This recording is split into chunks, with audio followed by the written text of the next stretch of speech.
एक पार्थिव लिंग सावन के महीने में बनाया जाता है और उस पे एक बेलपत्र चढ़ाई जाती है तो 1000 वर्ष के तप का फल ज्यादा है, उसका फल ज्यादा है।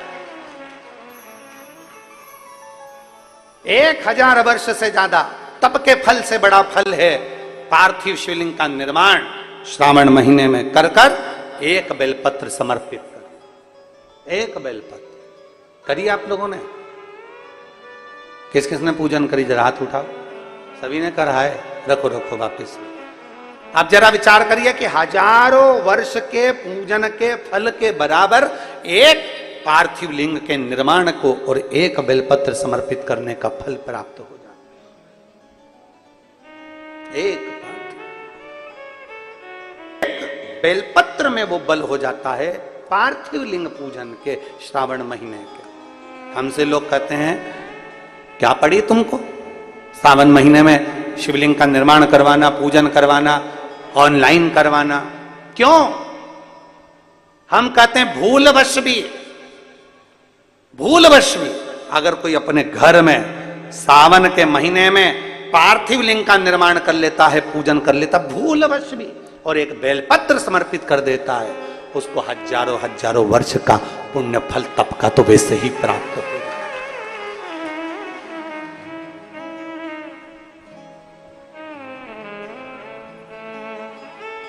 अब इतने कम से कम जिस दिन पार्थिव लिंग का निर्माण का करते हो आप लोग, पूजन करते हो, उतने समय तो कम से कम तुम्हारे विचार तो अच्छे रहते हैं, तुम्हारी बुद्धि तो अच्छी रहती है, तुम्हारा चित्त तो अच्छा रहता है, उतने समय तुम भगवान शंकर की भक्ति तो करते हो। 4 चीजें अपने जीवन में धारण करिएगा, 4 बातों। पहला, शरीर अगर मानव का मिला है तो इस शरीर के माध्यम से परमार्थ का कोई कार्य कर ले, कोई कार्य परमार्थ का, किसी को शिक्षा प्रदान कर दे में, किसी को औषधि प्रदान कर दे में, कोई बच्चा पढ़ने वाला है उसको उच्च शिक्षा की जरूरत है, शिक्षा दीजिए। कोई बहुत बीमार है और आपके पास में बाबा ने धन दिया है थोड़ा बहुत, तो आप औषधि प्रदान करें।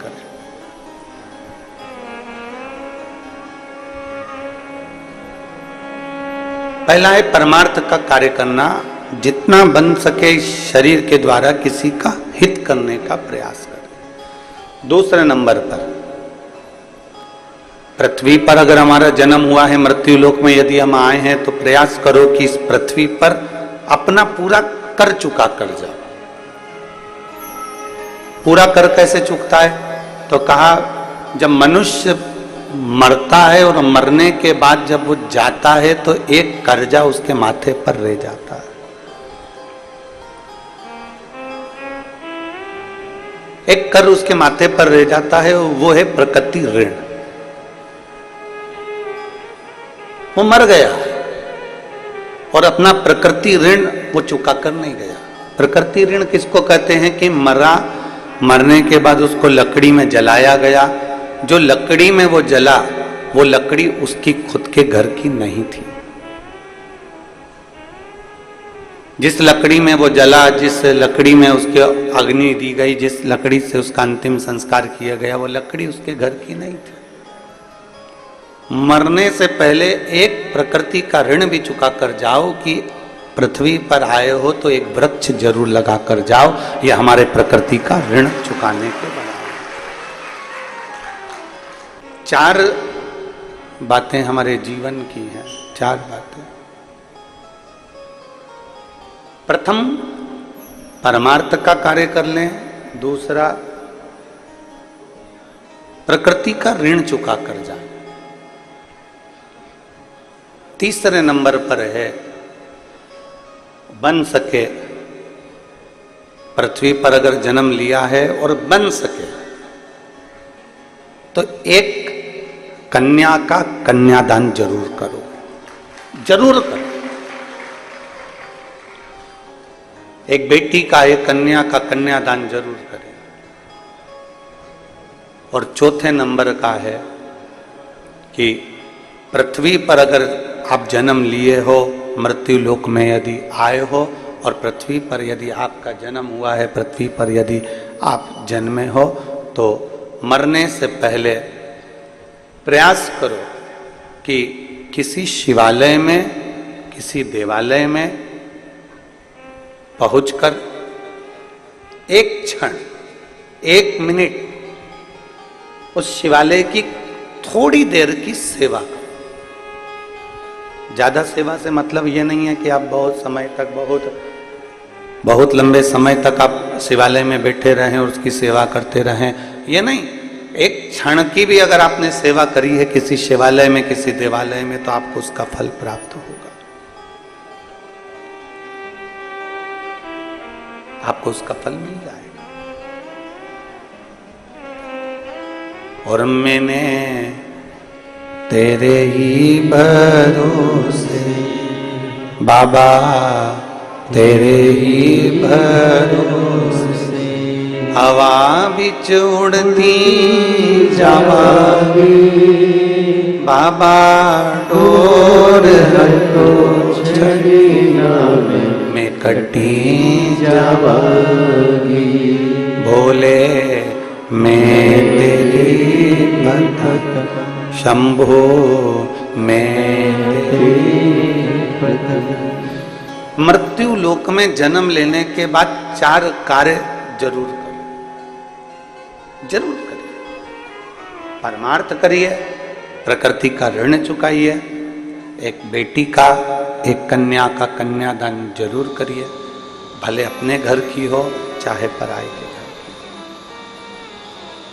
जरूर करो।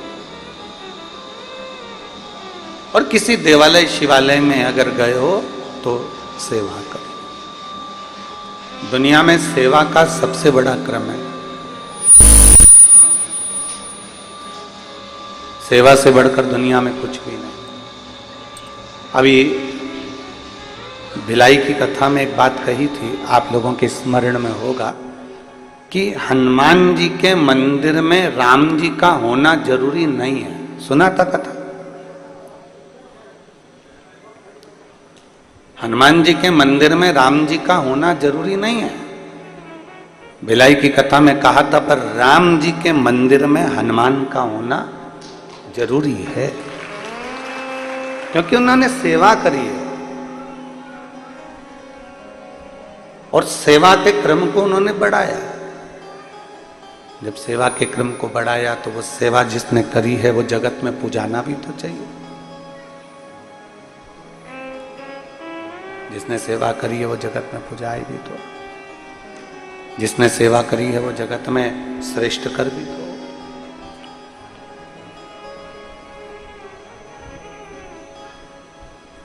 जितने भाव से कर सकते हो, जितने, आवाज सेट करिए, पूरी आवाज सेट नहीं हो रही है। जितने भाव से सेवा कर सकते हो, जितने भाव से आप सेवा का क्रम जोड़ सकते हो, उतने प्रेम से आप सेवा करिए, उतने प्रेम। और जितने प्रेम से सेवा के क्रम को आप बढ़ा सकते हो, करो। यहां तक शास्त्र कहता है कि आप कहीं नहीं जा सकते ना, आप किसी स्थान पर पहुंचकर सेवा नहीं कर सकते, तो प्रयास करो अपने घर में बुजुर्ग माता पिता हो, अपने घर में कोई वृद्ध हो, कोई बड़ा हो, कोई बुजुर्ग हो, कोई ऐसा व्यक्ति हो जिसको आपकी बहुत जरूरत है, तो उसकी भी सेवा मूल है, उसकी भी सेवा आप करिए उसकी। पर मत बुरे कर्म कर बंदे वरना पछताएगा, भगवान की आंखों से तू बच नहीं पाएगा, तू बच नहीं पाएगा। अरे ओ अज्ञानी मत कर नादानी, अरे ओ अज्ञानी मत कर नादानी। आप जितना सेवा के क्रम को बढ़ाओगे, ये सेवा तुम्हारे कहीं ना कहीं काम आएगी। आगे की आवाज कोई जा रही है और पीछे की आवाज कोई आ रही है, अंदर। आप जितनी सेवा के क्रम को बढ़ाओगे, उतना आपके जीवन में सुख का अनुभव अपने आप प्राप्त होगा, अपने। किसी की भी सेवा करो, तुम्हारा मन पड़ जाए जिसकी सेवा करो।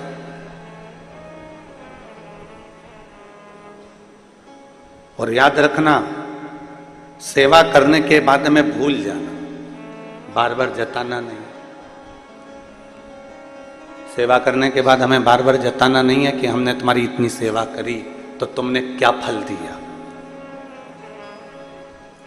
एक कथा आती है शिव महापुराण में, बड़ी सुंदर कथा, स्मरण करिएगा। माता पार्वती जी बैठकर तप साधना कर रही हैं। मां जगत जननी पार्वती जी बैठकर तप साधना में लीन है। डीले कम कर दो, हॉल है क्योंकि। माता पार्वती जी तप साधना में लीन है, अपनी तप साधना कर रही है और लगी अपनी तप साधना में, भगवान शंकर को राजी करने के लिए लगी पंचाक्षर मंत्र का जाप करने के लिए। नमः शिवाय, ओम नमः शिवाय, नमः शिवाय, ओम नमः शिवाय, नमः शिवाय, ओम नमः शिवाय, नमः शिवाय, ओम नमः शिवाय। अपनी तप साधना में लीन है मां, अपनी तप साधना में लीन, किसी से मतलब नहीं उनको, और अपनी भक्ति में डूबी हुई। अब इतनी तप साधना माता पार्वती जी ने करी, इतनी तप साधना माता पार्वती जी ने करी कि पूरा 1 वर्ष नहीं, ना जाने कितने कितने वर्ष माता पार्वती जी तप साधना में लगी हुई, ना जाने कितने वर्ष।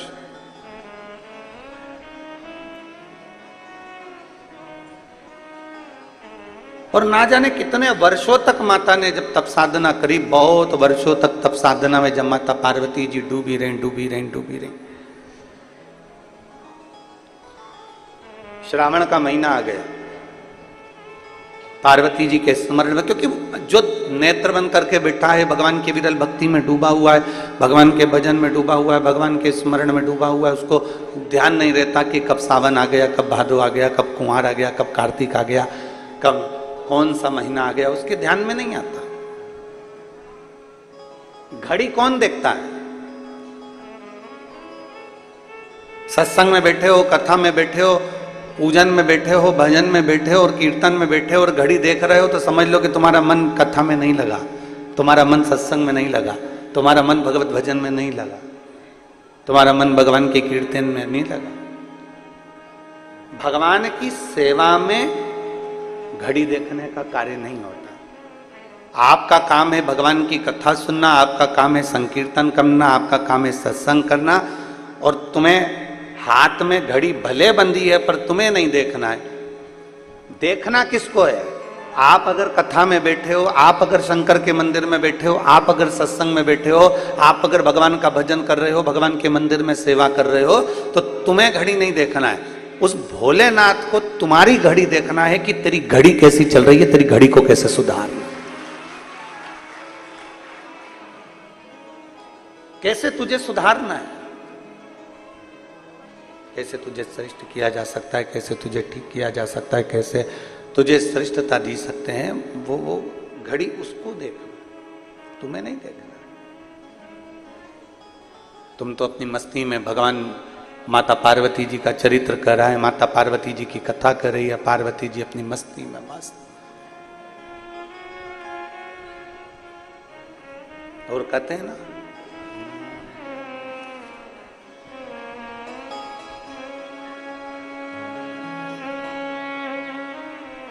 पता जब चला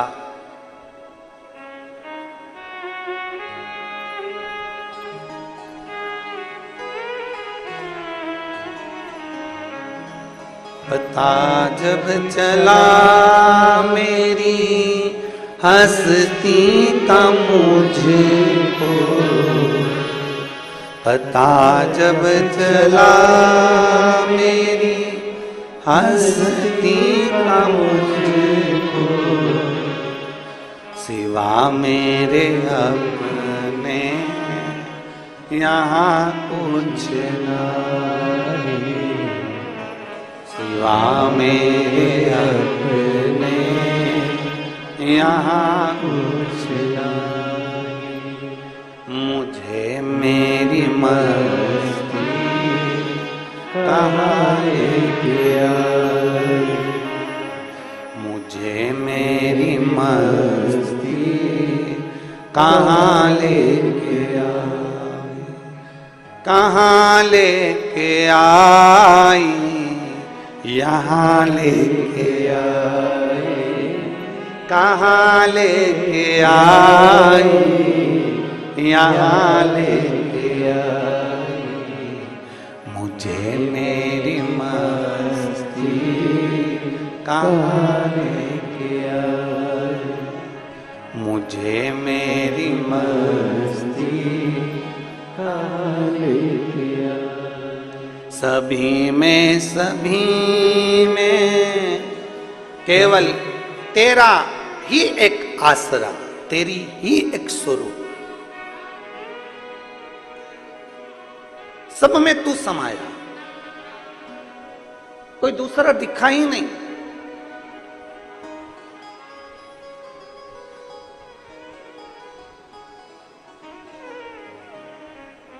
हम एक फोटो लाना भूल गए मोबाइल से, सीहोर ऑफिस में एक फोटो भेजा है, एक पुणे से भेजा है, एक विदिशा से भेजा है, एक फोटो बेंगलोर के पास में से भेजा गया कि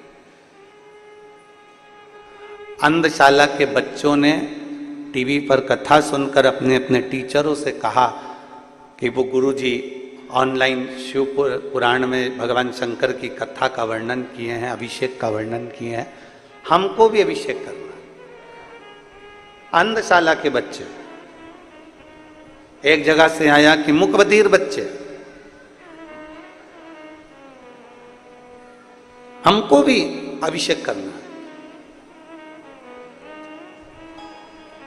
और वो टीचरों को मैं धन्यवाद देता हूं जिन्होंने अपने बच्चों के कहने पर शिवरात्रि के दिन ऑनलाइन सारे बच्चों को बिठाकर अंधशाला के उनको भी भगवान शंकर का अभिषेक करवाया। साधुता।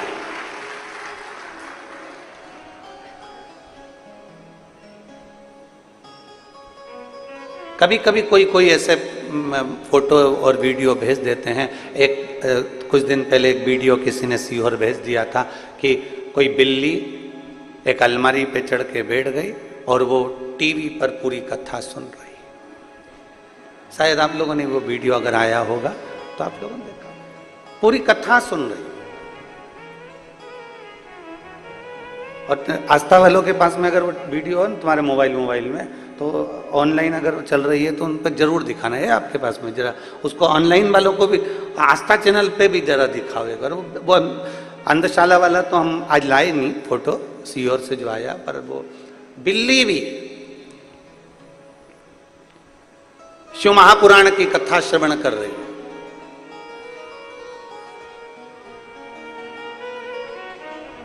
एक देहरादून से एक फोटो किसी ने भेजा वीडियो की, एक गाय और एक बैल, और रोज घर के टीवी चलती है और वो अंदर आकर कथा को श्रवण करते हैं। और ये गाय बैल का केवल एक जगह चरित्र नहीं, आपके यहाँ भी कभी कभी ऐसा योग बन जाता है कि कोई जीव आकर कथा में रम जाता है। अब कोई पूछे कि ये क्या है, क्या पढ़ा अंधशाला के बच्चों को, क्या पढ़ा मुकबधिर बच्चों को, क्या पढ़ा उस बिल्ली को, क्या पढ़ा उस जीव को? तो शिव पुराण कहती है जो शंकर का है उसका नाम पशुपति नाथ है, उसके लिए सब स्वीकार हैं, कोई उसके विहीन नहीं, सब उसके हैं, सब उसके हैं।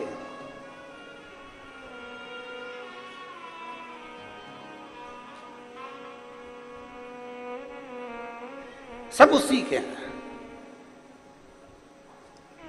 रुद्राष्टाध्यायी में आता है पृथ्वी आकाश वायु सब हर जगह पर शिव समाया, प्रत्येक जगह पर। आप में भी शिव है। ऐसा कोई संसार में जन्मा ही नहीं जिसमें जिसकी श्वास चल रही है उसमें शिव है। श्वास निकल गई शिव गया, शिव गया तो शव बन गया। जिंदा है तो भी शिव है, मर गया शव बन गया तो भी शंकर की शरणागति में शमशान गया। ऐसा कोई स्थान नहीं जहां शिव नहीं।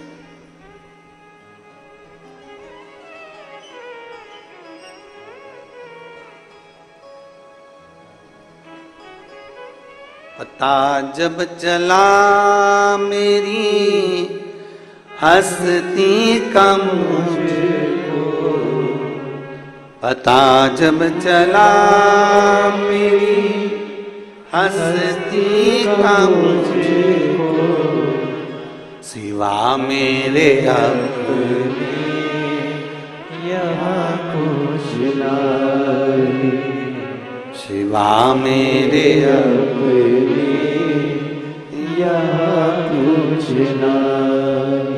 मुझे मेरी मस्ती कहाँ लेके आई, कहाँ लेके आई, यहाँ लेके आई, कहाँ लेके आई, यहाँ लेके आई। मुझे मेरी मस्ती कहाँ लेके आई, मुझे मेरी मस्ती कहाँ लेके आई। कहीं आपके भीतर ये इतने सारे शिव भक्त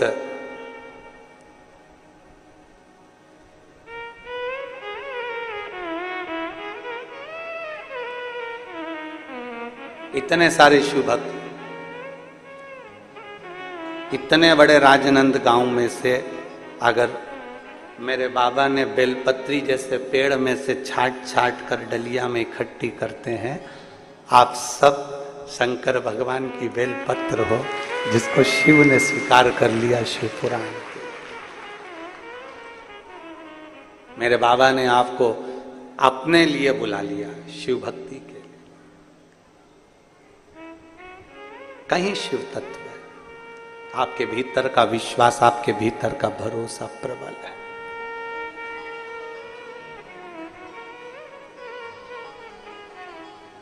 और आप ये आस लगा कर बैठना,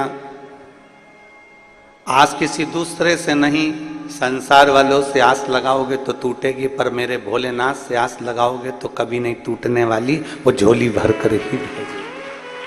आप ये आस लगा कर बैठो कि मेरा शिव तुम्हें खाली नहीं भेजने वाला, मेरा शंकर तुम्हें खाली नहीं रखने वाला।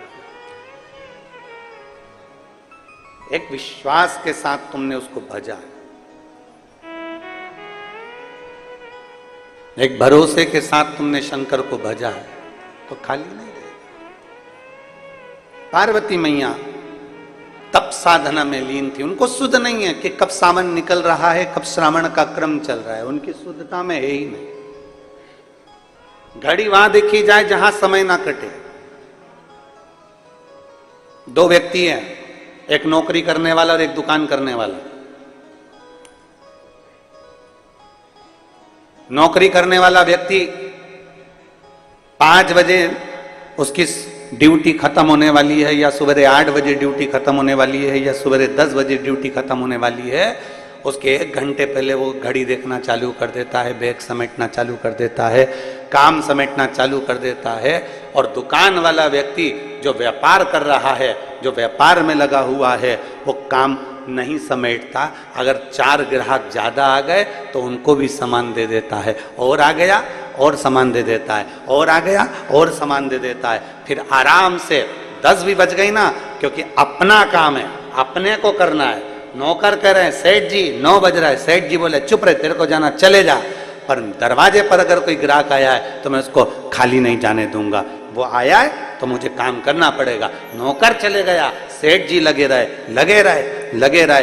क्यों? क्योंकि वो दुकान सेठ जी की है, वो दुकान उसकी है, इसलिए उसमें वो ज्यादा समय भी दे देता है तो उसको भान नहीं होता। 10 बजे भी अगर घर गया तो भी चैन की नींद सोता है कि कम से कम मैंने आज व्यापार अच्छा करा। एक नौकरी वाला घड़ी बार बार देख रहा है, और एक दुकान वाला अपनी दुकान है तो घड़ी नहीं देख रहा। दोनों में अंतर है। एक व्यक्ति भगवान के मंदिर में जाता है, 25 बार घड़ी देखता है, मुझे जाना है, अब भी जाना है, जल्दी करना है, ऐसा करना है, वैसा करना है। और एक जो भगवान को अपना मान लेता है, पूर्ण विश्वास के साथ अपना मान लेता है कि मेरा शंकर है, 2-5 मिनट ऊपर भी हो जाएगा तो मेरा शिव स्वीकार कर लेगा, मेरा अपना है।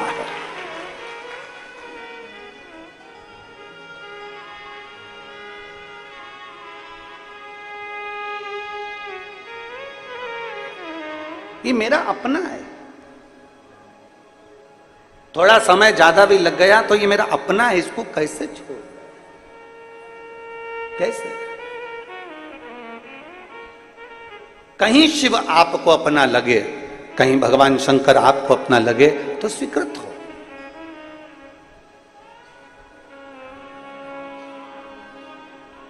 कैसे छोड़ दें? माता पार्वती जी अविरल भक्ति में डूबी हुई हैं। माता पार्वती जी भगवान शंकर की भक्ति में डूबी, उनको नहीं मालूम कि कब सावन गया, कब भादो आ गया, कब कुंवार आ गया, कब कार्तिक आ गया, उनके स्मरण में है ही नहीं। उनका तो केवल एक भगवान की विरल भक्ति को धारण करना, मंत्र जाप करना, स्मरण करना, कीर्तन करना, और डूबे गए। पता जब चला मेरी हस्ती का मुझको, पता जब चला मेरी हस्ती। डूबी हुई हैं मां पार्वती जी, अपने अलमस्ती में डूबी। मेरे अपने यहाँ मेरे कोई नहीं, सिवा कुछ नहीं। केवल लग रहा है कि यहाँ कुछ भी नहीं, केवल शिव है, केवल शिव।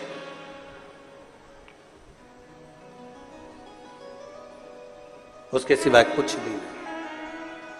एक माने पत्थर,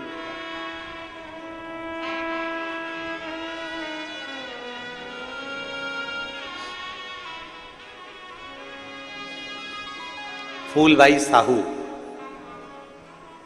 कहीं बैठी हैं, फूलबाई साहू, श्री शिवाय नमस्तुभ्यम। बच्चा आया है साथ, ले आओ उसको ले आओ। मेरी शादी को 15 वर्ष हो चुके थे। आप स्वयं जानते हैं गुरुजी की 15 साल में ऐसा कोई डॉक्टर नहीं छोड़ा हमने, ऐसा कोई देवता का स्थान नहीं छोड़ा हमने जहां हमने गोद ना भरवाई, हमने नरियल नहीं झेला। ऐसा कोई डॉक्टर नहीं जिसका इलाज ना करवाया।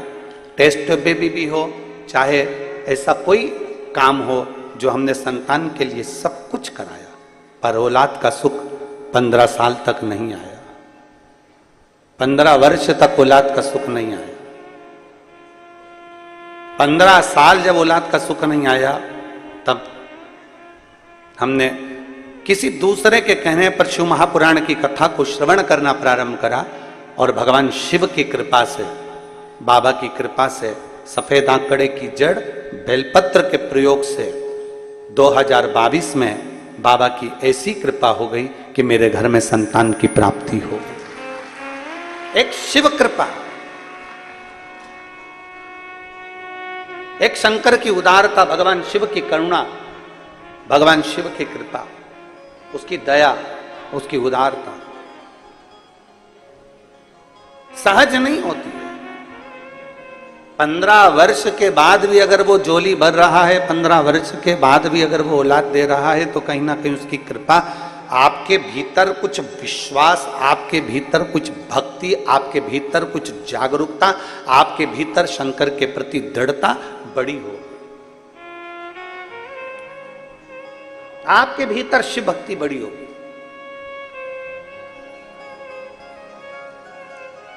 और जब आपका विश्वास बढ़ा, आपकी शिव भक्ति बढ़ी, तो ही तो शिव दिया है। नहीं तो 15 साल में इन्होंने लिखा, 15 वर्ष में ऐसा कौन डॉक्टर जिसको मैंने छोड़ दिया, ऐसी कौन जगह जहां मैं ना गई। एक विश्वास, 15 वर्ष औलाद के लिए तरसना, संतान के लिए तरसना, कोई एक माँ से पूछे, क्योंकि उसको ही सबसे ज्यादा सुनना पड़ता है कि तेरी गोदी खाली है, तेरे यहाँ औलाद नहीं है, उसका चेहरा उतर जाता है, वो सबका सुनती है। लिया।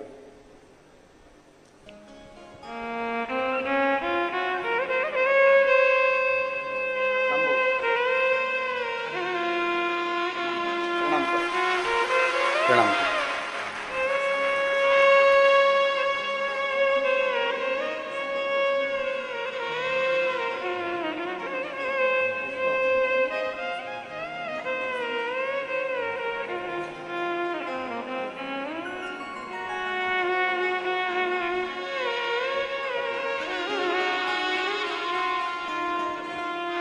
15 वर्ष के बाद बाबा ने दिया है। एक बार जोरदार ताली बजाकर साधु था। एक भरोसा आपका होना चाहिए, एक विश्वास आपका होना चाहिए, एक दृढ़ता आपकी होना चाहिए। और जब विश्वास, भरोसा, दृढ़ता पूर्ण होती है तो शिव सुनता जरूर है, सुनता है।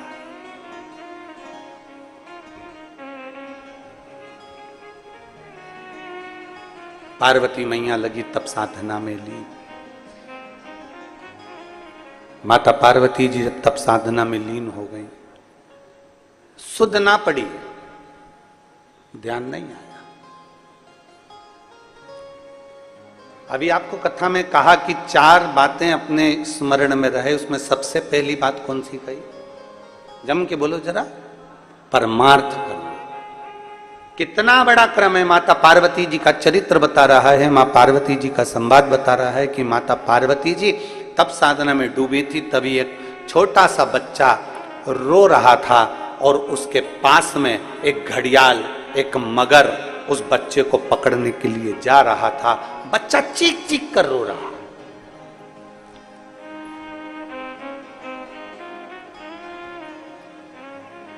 बच्चा चीख चीख कर रो रहा है और पार्वती जी का ध्यान में, पार्वती जी बैठी, हम नेत्र बंद कर साधना में, तप में डूबी हुई। और एक बच्चे को एक मगर, एक घड़ियाल पकड़ रहा।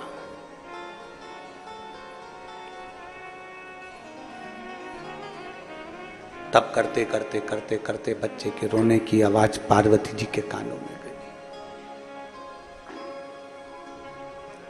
जैसे ही माता पार्वती जी के कानों में रोने की आवाज गई, पार्वती जी के नेत्र खुल गए। अभी तक माता पार्वती जी के नेत्र नहीं खुले थे, तब साधना में लीन थी। अभी तक माता पार्वती जी के नेत्र नहीं खुले थे, अपनी भक्ति में लीन थी। पर एक बच्चे की आवाज सुनकर माता पार्वती के नेत्र खुल गए और भागी मां पार्वती देखने के लिए। हुआ क्या? कौन बच्चा इस जंगल में, इस वन में, इस वीराने में कौन आ गया?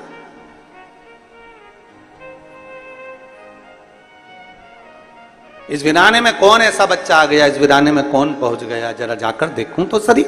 पार्वती मैया ने जाकर देखा तो एक घड़ियाल, एक मगर आ रहा था बच्चे को खाने के लिए। थोड़ी सी ही दूरी बची थी मगर की और बच्चे की। बच्चा रो रहा था, मगर नजदीक में आ रहा था। पार्वती जी ने उसी समय पर पहुंचकर मगर को रोकने के लिए आवाज लगाई, सावधान, रुक, कौन है तू? कहां जा रहा है? इस बच्चे को क्यों खाने जा रहा है? मगर कहता है, चौथे पहर में जो भी मेरा भोजन मिलेगा मुझे खाना है। ये मेरे पास में देवता की तरफ से लिखा कर लाया। चौथे पहर में जो भोजन मिलेगा वो मुझे खाना है। पार्वती जी ने कहा, मैं इस बच्चे को तुझे नहीं खाने दूंगी, क्योंकि इस बच्चे की आवाज मेरे कानों में पड़ गई, इस बच्चे की आवाज मेरे कानों में आई है। मैं इस बच्चे को तुझे खाने नहीं दूंगी, मैं इस बच्चे को तुझे निगलने नहीं दूंगी। नहीं, इस बच्चे को तो मैं खाऊंगा, क्योंकि चौथे पहर में मुझे भूख लगी है, चौथे पहर में मुझे भोजन मिला है और चौथे पहर में जो मुझे भोजन मिलेगा मैं उसको खाऊंगा। मगर आगे बढ़ा। पार्वती जी उसको रोकने के लिए बीच नदी के अंदर पानी में उतर गई और पानी में उतरते से ही घड़ियाल ने, मगर ने कहा, मुझे भूख लगी है, मुझे खाने दो। पार्वती जी कहती हैं, तू इसको छोड़ दे, तू जो मांगे मैं तुझको देने को तैयार हूं।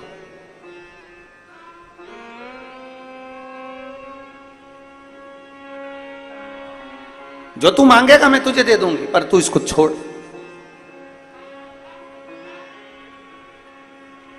कितना सुंदर बात कही है, जरा ध्यान दीजिएगा। बहुत बहुत सुंदर प्रसंग है महाराज। आप और हम, कई संसार के लोग जितने आस्था चैनल पर सुन रहे हैं, जितने फेसबुक यूट्यूब पर सुन रहे हैं और जितने इस पंडाल में सुन रहे हैं, करोड़ों की संख्या में शिव भक्त अपने अपने चैनल पर कथा को सुन रहे हैं, ऑनलाइन कथा श्रवण कर रहे हैं। उन सबसे कहना चाहूंगा, कई लोग, आप और हम में से कई लोग ऐसे हैं जो भगवान की भक्ति के नाम पर नेत्र बंद कर बैठ जाते हैं, आंख बंद कर बैठ जाते हैं और ये सोचते हैं कि हमने तो जो हो रहा था वो देखा ही नहीं।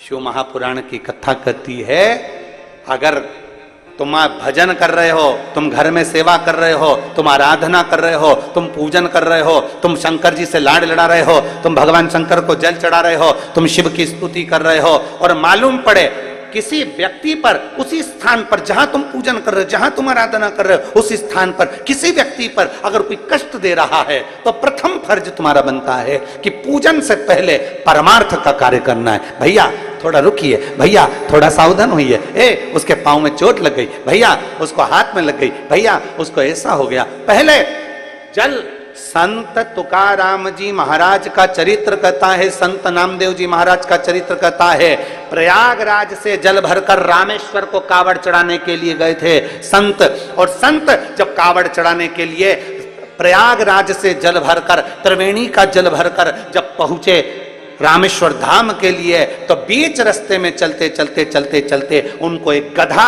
मूर्छा खाकर पड़ा हुआ मिला, गधा जमीन पर पड़ा हुआ मिला। तो संतों ने विचार करा, बाकी के संत भी साथ थे, कोई ने अपनी कावड़ का जल उस गधे को ना दिया, पर संतों ने, तुकाराम जी ने, नामदेव जी ने अपनी कावड़ का जल लिया और उस जल को गधे को पिला दिया। गधा उठकर बैठ गया। सारे संत कहने लगे, इतना दूर प्रयाग से जल भरकर चले थे, केवल थोड़ी ही दूर पर रामेश्वरम बचा था, कुछ दूर पर रामेश्वरम बचा था, और तुमने तुम्हारा जल गधे को दे दिया।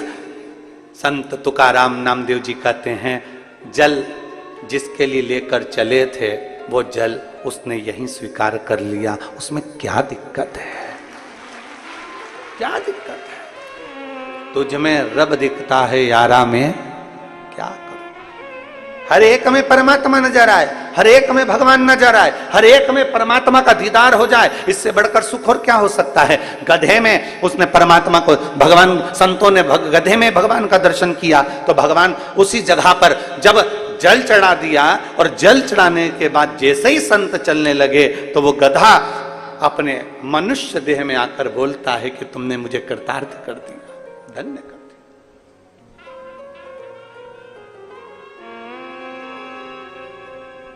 बहुत दूर से जल भर कर लेकर आ रहे हो,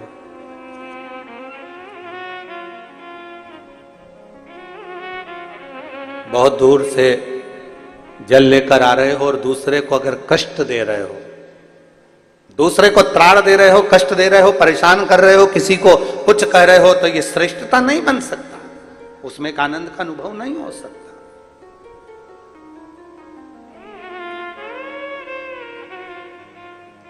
श्रेष्ठता तब है जब हम किसी को कष्ट ना दें। सर्वे भवन्तु सुखी, सब सुखी रहें, सब आनंद में रहें, ये दुनिया का सबसे बड़ा सुख है। हम बैठे मंदिर में, हम बैठे भगवान शंकर के मंदिर में जल चढ़ा रहे हैं, पूजन कर रहे हैं, अभिषेक कर रहे हैं, अर्चना कर रहे हैं, और नेत्र बंद कर बैठे हुए हैं, और भगवान की अविरल भक्ति में बैठे हुए हैं, भगवान के भजन में बैठे हुए हैं। एक तरफ तो भगवान का भजन हो रहा है, दूसरी तरफ मालूम पड़े कि जीवन में कष्ट का अनुभव हो रहा है, क्या मतलब? एक बहुत सुंदर संवाद आता है।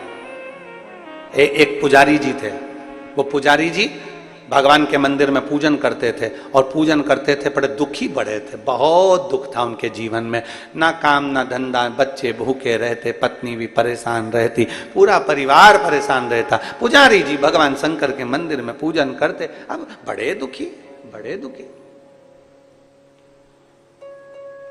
अब पुजारी जी भगवान के मंदिर में पूजन करते, बच्चे भूखे रहते, पत्नी भूखी रहती, परिवार भूखा रहता, बड़े परेशानी में, कपड़े नहीं, लत्ते नहीं, आभूषण नहीं, जेवर नहीं, बड़े पुजारी जी दुखी रहते। एक दिन उसी मंदिर में एक संत आ गए। संत ने फटी हुई सी धोती थी, एक तन पर गमछा डला हुआ था, मस्तक पर चंदन लगा हुआ था, गले में रुद्राक्ष की माला थी, हाथ में रुद्राक्ष की माला थी, और 12 तिलक लगे हुए थे। और संत ने आकर पुजारी जी से कहा, भैया जी मुझे भूख लग रही है, पुजारी जी कुछ खाने को दे दीजिए, मुझे भूख लग रही है, कुछ खाने को दे दीजिए। पुजारी जी ने कहा बताओ कहां कहां के भिखारी आ जाते हैं? मांगने के लिए पूरा गांव पड़ा हुआ है, मांगने के लिए पूरा क्षेत्र पड़ा हुआ है, मंदिर में भी मांगने आ जाते हैं। पुजारी जी ने कहा चल भाग यहां से, धक्का दे दिया पुजारी जी ने। वो संत उसी मंदिर के बाहर प्रांगण में बाउंड्री के अंदर वो संत अपने एक साधारण से भाव से पोंछ कर झाड़ू लगाकर वहीं मिट्टी में सो गया। और सोया, पुजारी जी ने सोचा कैसा अड़भंगा है, कैसा पागल है, मूर्ख है। और पुजारी जी ने फिर भगवान से कहना चालू करा, वाह रे भगवान वाह, तेरा भक्त दिन भर भूखा रहता है, मेरे बच्चे परेशान रहते हैं, मैं तकलीफ में रहता हूं, भगवान तू तो है भी कि नहीं है संसार में, तू है कि नहीं है संसार में। पुजारी जी दिन रात भगवान को कोसा करते और संत उसी बाउंड्री के अंदर पड़े रहते। संत का नियम था, जैसे ही संध्या होती, रात होने से पहले संत भगवान का भजन करने बैठ जाता, और जैसे ही सुबह होती वैसे ही तान के खूब बढ़िया सोता, दिन भर सोता, रात भर भजन करता।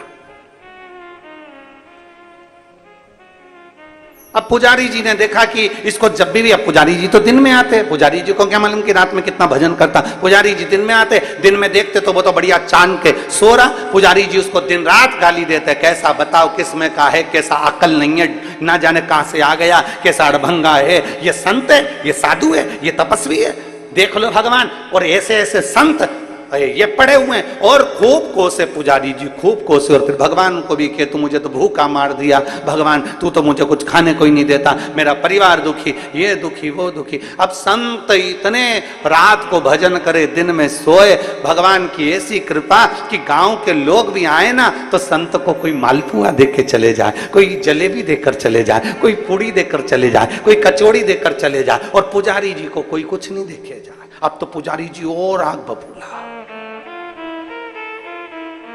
पुजारी जी और आग बबूला। पुजारी जी ने कहा बताओ, हम तो मंदिर में पूजन कर रहे भगवान, और सारी दुनिया का ठाट तो ये संत को मिल रहा, दिन भर सोता, रात भर न जाने क्या करता, और खाने को भी अच्छा अच्छा मिलता, और हम तुम्हारी पूजन करते और हमको कुछ नहीं मिलता। और थोड़े दिन निकले, बाबा भोलेनाथ जी को कहते कहते समय हो गया, तब भगवान शंकर ने एक पंडित का रूप लिया। पंडित का रूप लगकर भगवान भोलेनाथ तुरंत उस पुजारी जी के पास गए और पुजारी जी से कहा, पुजारी जी बहुत भूख लग रही है। इतनी देर में जैसे पंडित जी बोले भूख लग रही है, पुजारी जी बोले एक और भिखारी आ गया, एक और भिखारी आ गया मांगने के लिए। गांव पड़ा, नगर पड़ा, और मांगने के लिए मेरे पास आते, भाग यहां से, क्या दूं तुझको। इतने में पंडित जी बोले, पुजारी जी मुझे एक प्रश्न करना है, आप मुझे उत्तर दे देंगे, क्योंकि आप पुजारी हो, भगवान की सेवा करने वाले, मेरे को एक प्रश्न करना है। बोलो क्या प्रश्न करना है। मुझे प्रश्न ये करना है, क्या सुई की नोक के छेद में से ऊंट निकल सकता है। इतने में पुजारी जी बोले, तेरे जैसा मूर्ख ही निकाल सकता है, भगले यहां से, पागल हो गया। सुई के छेद में से क्या ऊंट निकलेगा, निकल यहां से। धक्का दे दिया। पंडित जी आगे गए तो संत लेटे हुए थे, उनके पास जाकर कहा, संत जी आपसे एक प्रश्न करना है जो मैंने पुजारी जी से करा। बोलो क्या प्रश्न है। प्रश्न ये है, क्या सुई की छेद में से ऊंट निकल सकता है। इतने में संत उठकर बोले, अरे क्यों मूर्खों जैसी बात करता है, सुई के छेद में से ऊंट क्या पूरी सृष्टि निकल सकती है अगर महादेव चाहे तो। अगर महादेव चाहें तो एक छेद में से सृष्टि 50 बार निकलेगी और 50 बार इधर 50 बार उधर जा सकती है। अगर महादेव चाहें तो छेद में से भी सृष्टि को निकाल सकते हैं। बस इतने में तो पुजारी जी ने सुना कि संत ने कहा कि एक छेद में से सृष्टि भी निकल सकती है। पंडित जी ने पुजारी जी को बुलाया, देखो इसको विश्वास कहते हैं। तुम मंदिर में घंटी तो हिलाते हो, पूजन तो करते हो, पर मंदिर के भगवान के प्रति तुम्हारा विश्वास नहीं है। और ये संत बाहर पड़ा है, उसका विश्वास इतना प्रबल है कि वो जानता है कि छेद में से भी पृथ्वी निकालने का दम महादेव रखते हैं।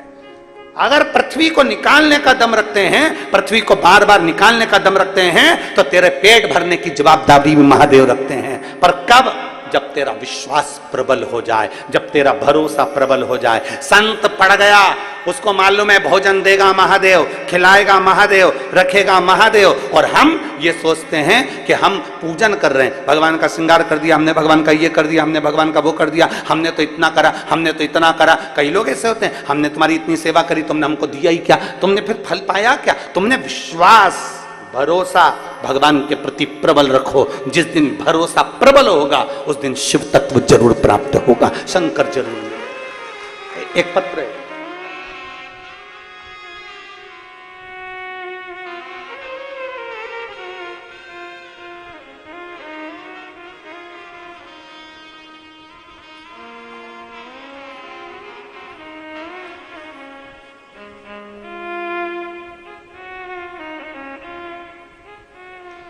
मैं रोशनी ठाकुर,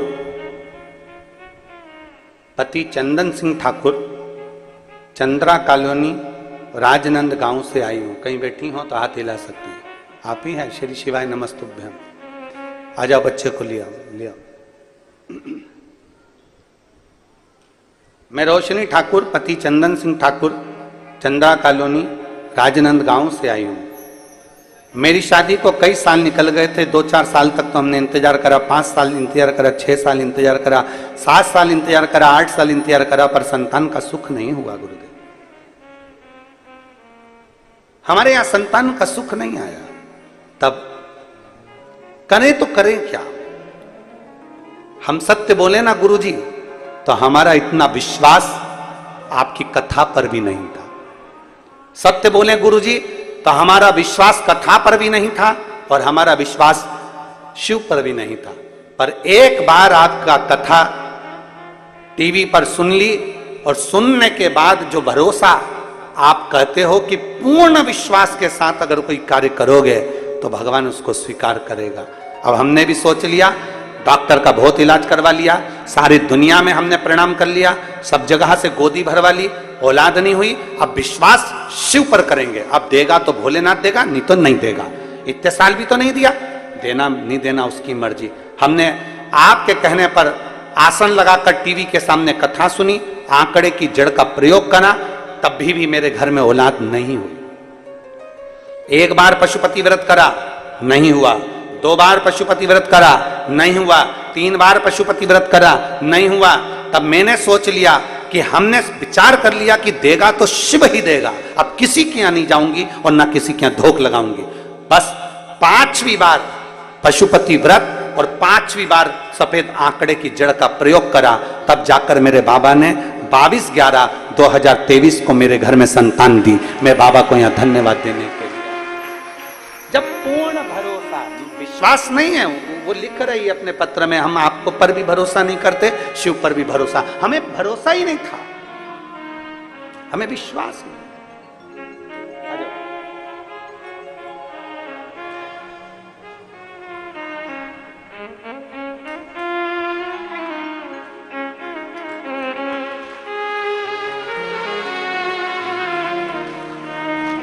शंभो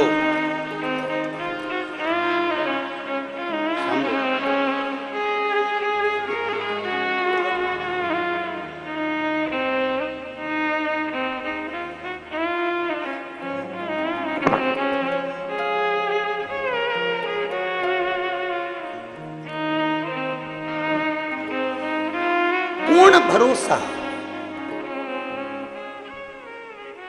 और फिर निवेदन है, आप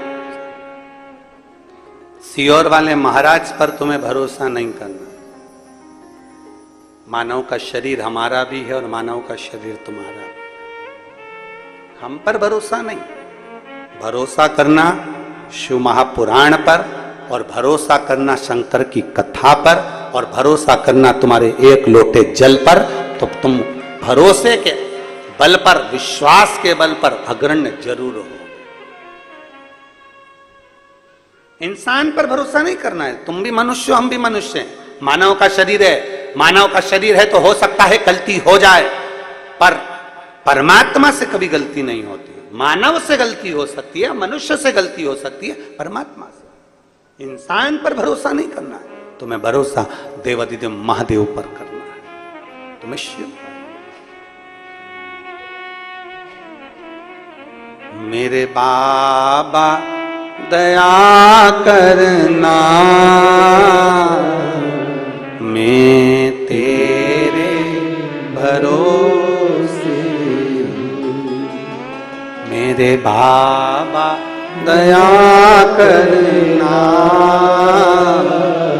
मैं तेरे भरोसे हूँ। ना घर के भरोसे हूँ, ना परिवार के भरोसे हूँ, ना घर के भरोसे हूँ, ना परिवार के भरोसे हूँ। मेरे बाबा दया करना, मैं तेरे भरोसे हूँ। भोले बाबा दया करना, मैं तेरे भरोसे हूँ। किसी पर भरोसा मत, आप किसी पर भरोसा करो और वो भरोसा तुम्हारा टूट जाए, उससे अच्छा है शिव पर भरोसा करो, शंकर की कथा पर भरोसा करो, शिव महापुराण पर भरोसा करो, शिव वाणी पर भरोसा करो, पर इंसान पर भरोसा नहीं। इंसान से ज्यादा ईश्वर पर भरोसा करने का प्रयास करो। मैं तुझे इस बच्चे को नहीं खाने दूंगी, पार्वती जी कह रही हैं, इस बच्चे को नहीं खाने दूंगी, तू छोड़ इसको छोड़ दे। नहीं, ये मेरा भोजन है, चौथे पहाड़ के अंतर्गत मुझे जो मिलेगा मैं उसको खाऊंगा, ये मेरा भोजन है। और मैं नहीं, ये मेरा भोजन है, ये चौथे पहर में जो मुझे मिलेगा मैं उसको पाऊंगा।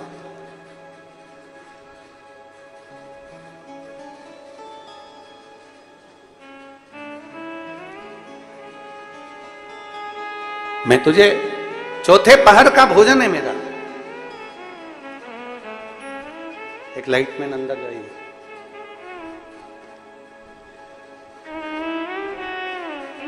चौथे पहर का भोजन है ये मेरा, मैं नहीं दे सकता।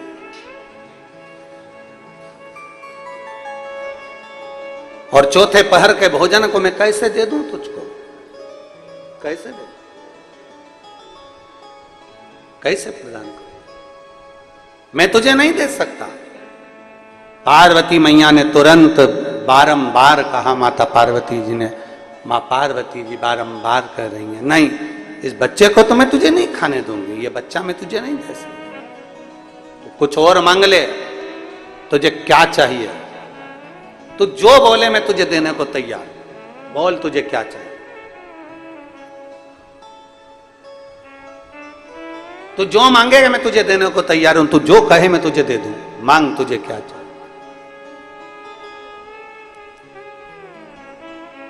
क्या दिया जाए तुझको, क्या प्रदान किया जाए तुझको? मांग ले, तुझे क्या दूं, क्या दूं? मगर ने, घड़ियाल ने उसी समय, उसी पल, उसी घड़ी बोला, सुनो, फिर जो मांगूंगा तुमको देना पड़ेगा इस बच्चे के लिए। मांग ले, तुझे क्या चाहिए, दे दे, मांग ले, देऊंगी तेरे। घड़ियाल ने कहा, मगर ने कहा, अगर देना चाहती हो तो बस इतना दे दो कि तुम्हारे श्रावण के महीने में, श्रावण के महीने में तुमने भूलवश भी अगर पार्थिव लिंग का निर्माण करा हो, और पार्थिव लिंग का निर्माण कर कर अगर एक बेलपत्र शंकर को समर्पित करी हो, तो वो बेलपत्र का फल मुझे दे दिया जाए। एक बेलपत्र का फल मुझे दो।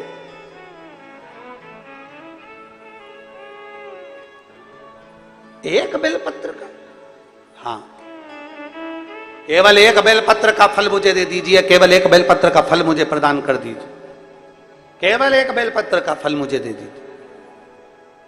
एक बेलपत्र? हाँ। पार्वती जी कहती हैं इस बच्चे के लिए मैंने हजारों वर्ष तक अगर तप करा हो तो वो तप भी तू ले ले, मैं तुझे देने को तैयार हूं। 1000 वर्ष का तप मैं घड़ियाल तुझे देने को तैयार हूं, पर एक निवेदन है कि श्रावण महीने में जो मैंने एक पार्थिव लिंग का निर्माण करा और जो बेलपत्र समर्पित करा उसका पुण्य मैं तुझे नहीं दे सकती। 1000 वर्ष का पुण्य ले ले मैं दे दूंगी, पर एक श्रावण के महीने के पार्थिव लिंग के पूजन का एक बेलपत्र का पुण्य नहीं दे सकती। घड़ियाल कहता है मुझे तुम्हारे हजारों वर्ष का तप नहीं चाहिए, मुझे तो केवल एक श्रावण महीने के पार्थिव लिंग पूजन का एक बेलपत्र का फल चाहिए। तब पार्वती जी ने विचार करा, अब जरा विचार आप करिएगा, 1000 वर्ष तक तप करने का फल घड़ियाल नहीं ले रहा है, एक सावन के महीने के पार्थिव लिंग के पूजन में जो बेलपत्र समर्पित किया गया उसका फल ले रहा है। मतलब समझने का विषय है कि और शंभु शरणे मांगू घड़ी रे दुख काटो दया करी ने दर्शन शंभु शरणे मांगू घड़ी रे दुख काटो दया करी ने दर्शन। बोल बम का नारा है, जरा जम के बोलो, बोल बम का नारा है, सारी समस्या का हल एक।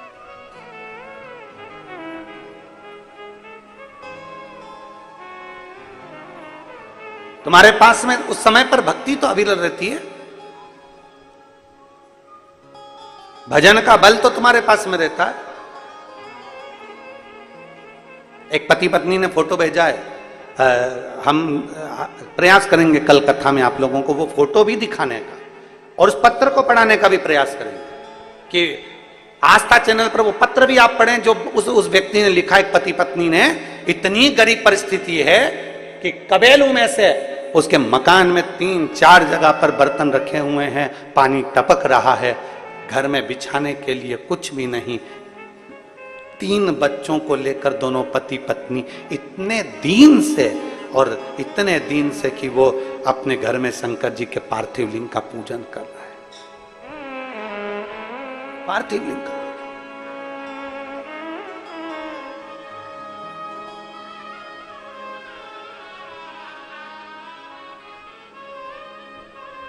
और उन्होंने पत्र में नीचे लिखा, हमारे पास देने के लिए, हमारे पास देने के लिए दक्षिणा भी नहीं है, हम किसको बुलाएं और क्या दें। हमने केवल एक पत्र में उसको एक मैसेज में सी ओर से सूचना करी कि आपके पास में कुछ नहीं है देने के लिए, आप भगवान की भक्ति करो, ऑनलाइन पूजन का स्मरण करो, तुम्हारे बेलपत्र, वो कहते हैं मेरे पास में भोग लगाने के लिए मिठाई भी नहीं है, मेरे पास चढ़ाने के लिए फल भी नहीं है।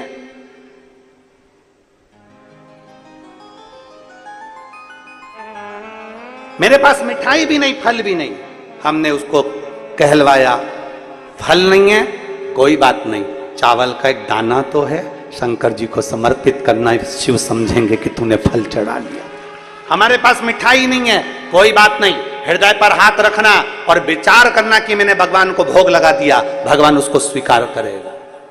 दोनों पति पत्नी अपने 3 बच्चों के साथ पूजन कर रहे हैं, एक बच्चा गोदी में पड़ा हुआ है और 2 बच्चे साथ में बैठे और पति पत्नी बहुत दीन अवस्था में पूजन कर रहे हैं महादेव की। किस लिए? उसके दिल में एक विश्वास जागा होगा, भरोसा जागा होगा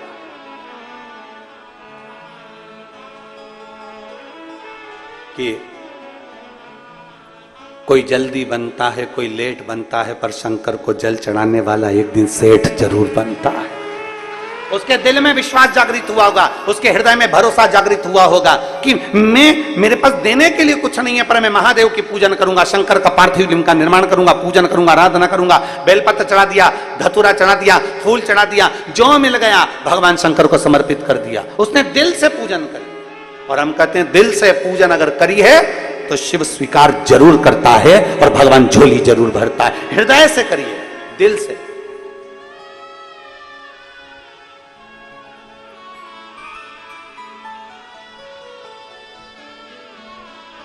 स्वीकृत हो मेरा शिव, मेरे शंकर को तुमसे कुछ नहीं चाहिए, केवल हृदय से पुकार लो। संत मंदिर के बाहर पड़ा हुआ है और उसका विश्वास पक्का है।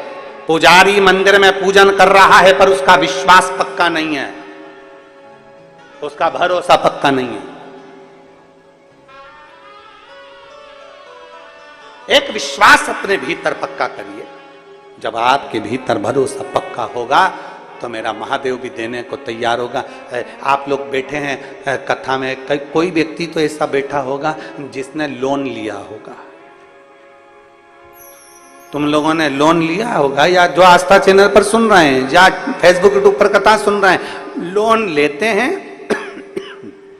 तो लोन लेने से पहले बैंक वाले तुम्हारा पीछे का हिसाब देखते हैं। कैसे हो तुम, आवक क्या है तुम्हारी, पहले कितना बैलेंस रहा है बैंक में, तुम्हारा कितना माल रहा बैंक में, तुम्हारा आय व्यय कैसा रहा, तुम्हारा हिसाब कैसा रहा, तुम्हारा व्यवहार कैसा रहा। कहीं तुम किसी पुराने लोन को खा तो नहीं गए। लोन देने से पहले पुराना हिसाब देखा जाता है, तब तुम्हें लोन प्राप्त होता है। उसी तरह पृथ्वी पर जन्म लेने के बाद अगर तुम्हें कुछ अच्छा मिल रहा है तो भगवान को धन्यवाद देना कि परमात्मा तुम्हारा पीछे का हिसाब देखकर लोन पर लोन दिए जा रहा। पुराना हिसाब देखकर तुम्हें गाड़ी मिल गई, पुराना हिसाब देखकर तुम्हें बंगला मिल गया, पुराना हिसाब देखकर तुम्हें सब कुछ मिल गया, अच्छी बहू मिल गई, अच्छा बेटा मिल गया, पोता पोती मिल गए, नाती पंती मिल गए, पति पत्नी सब अच्छे मिल गए, सारा की सारा घर परिवार अच्छा मिल गया। बचा कुचा था तो छत्तीसगढ़ में जन्म मिल गया, छत्तीसगढ़ राजनांदगांव में जन्म मिल गया। अच्छे से अच्छा आनंद पाते हुए राजनांदगांव में जन्म तो मिला, साथ में 5 दिन की शिव महापुराण की कथा तुमको यहाँ राजनांदगांव में प्राप्त हो गई। जरा विचार करना, तुम्हारा पुराना लोन अच्छा था, तुमने पुराना हिसाब अच्छा रखा, इसलिए आज तुम्हारा हिसाब भोलेनाथ ने अच्छा कर दिया। हिसाब देखा, पुराना हिसाब देखकर अभी का हिसाब दिया जाता है। लोन देने वाला पहले पुराना हिसाब देखता है, देखो जरा देखो इसका बैकग्राउंड कैसा रहा, इसने कैसा पुराना हिसाब क्या रहा, बैंक का बैलेंस कैसा रहा, कैसा क्या रहा, पुराना हिसाब देखने के बाद फिर दिया जाता है। उसी तरह परमात्मा भी पुराना देखता है, पूर्व जन्म में इसने क्या किया, किसी भूखे को भोजन कराया, प्यासे को पानी पिलाया, कहीं सत्कर्म करा।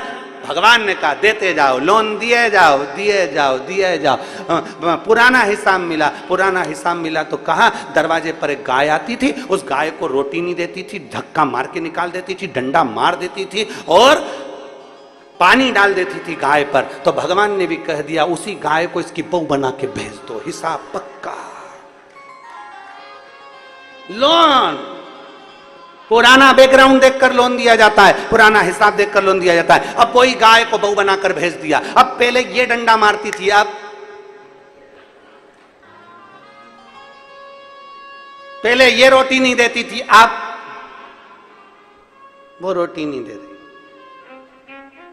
पहले गाय दरवाजे पर खड़ी रहती थी, ये आती नहीं थी, अब बहू अपनी मर्जी से जी रही है, सास बैठी हुई है, अब लाएगी अब लाएगी अब लाएगी, जैसे गाय अब आएगी रोटी लाएगी, अब आएगी रोटी लाएगी, अब आएगी। गाय बेचारी खड़ी रही। उसी तरह सास भी बैठी रही, अब चाय लाएगी अब चाय लाएगी अब चाय लाएगी अब चाय लाएगी। गाय बाहर थी, तू अंदर बैठ के चाय पी गई थी, तो बहू भी अंदर रसोई घर में चाय निपटा गई, दुकरिया तू बैठी रह। पुराना बैकग्राउंड देखा जाता है, पुराना हिसाब अच्छा है तो तुम्हें लोन भी अच्छा मिल जाएगा, पुराना हिसाब बेकार है तो लोन भी नहीं मिल पाएगा। नहीं साहब हम नहीं दे सकते, इसका बैकग्राउंड अच्छा नहीं है, अच्छा नहीं है, पुराना हिसाब खा गया, नहीं देता है, जाओ तो कचर कचर करता है, इसका हिसाब ठीक नहीं है, बैंक बैलेंस ठीक नहीं है, कोई नहीं देगा तुमको हिसाब। इसीलिए कहते हैं पुराना हिसाब अच्छा रखोगे तो अभी का हिसाब अच्छा है, और अभी का हिसाब अच्छा रखोगे तो आने वाला समय तुम्हारे लिए अच्छा है। तुम जैसा रखना चाहो ये तुम्हारे ऊपर निर्भर करता है। मत बुरे कर्म कर बंदे वरना पछताएगा, भगवान की आंखों से तू बच नहीं पाएगा, तू बच नहीं पाएगा। अरे ओ अज्ञानी मत कर नादानी, अरे ओ अज्ञानी मत कर नादानी। तेरे कर्म का फल भी तू ही पाएगा, जैसा किया तूने तेरे आगे आएगा। मत बुरे कर्म कर बंदे वरना पछताएगा, भगवान की आंखों से तू बच नहीं पाएगा, तू बच नहीं पाएगा। अपना पुराना देखा जाएगा। तुमने किसी भूखे को भोजन कराया, तुमने किसी प्यासे को पानी पिलाया, तुमने किसी को कुछ दिया है, तुमने कुछ भजन किया है तो तुम्हें मिलता रहेगा। लोन देने वाला पुराना हिसाब देखता है, परमात्मा देने से पहले भी पुराना हिसाब देखता है। अच्छा तुम विचार करो, जरा सोचिएगा,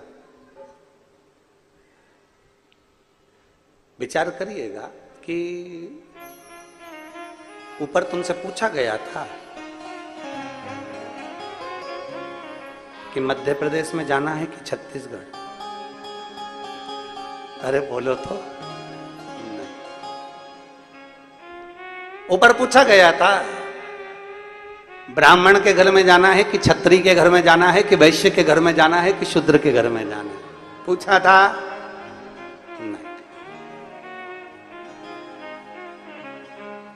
नहीं।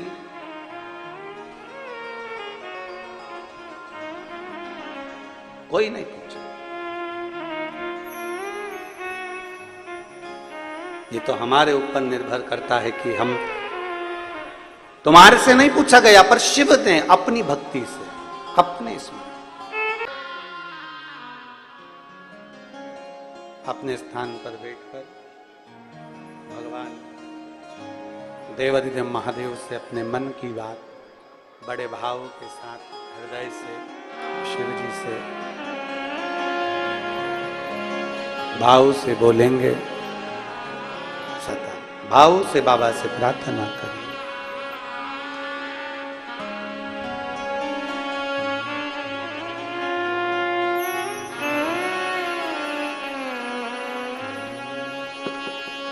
श्री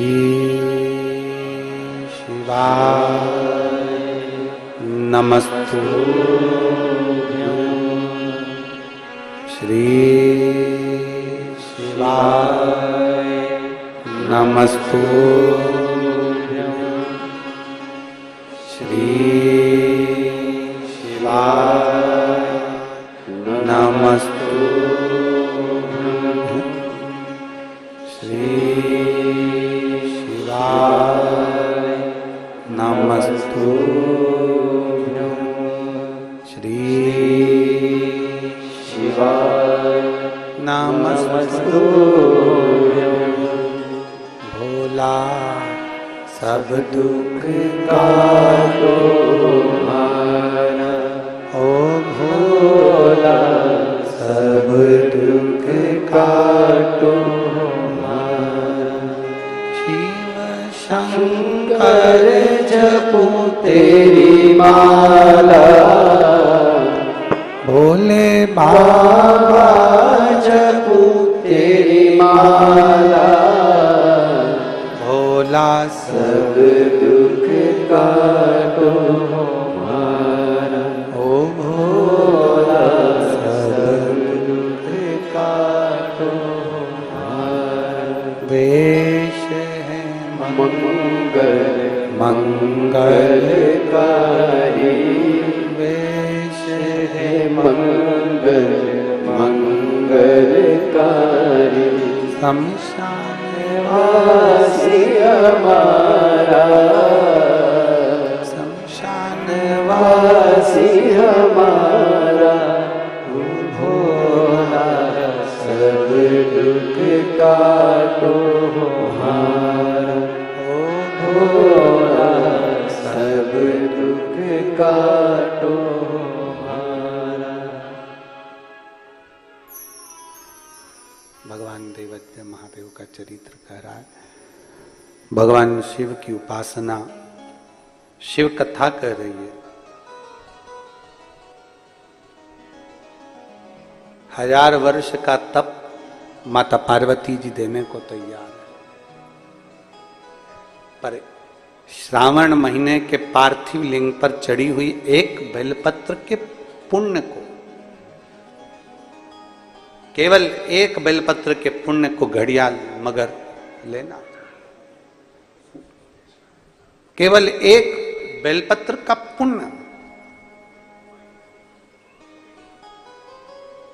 और बहुत प्रबलता रखता है महाराज जी। आप अपने स्मरण में ये बात रखें सभी। कई लोग कहते हैं गुरुजी साल भर 1 लोटा जल और श्रावण के महीने में जम के बोलो 2 लोटा जल। आखिर क्या है इसका पुण्यता?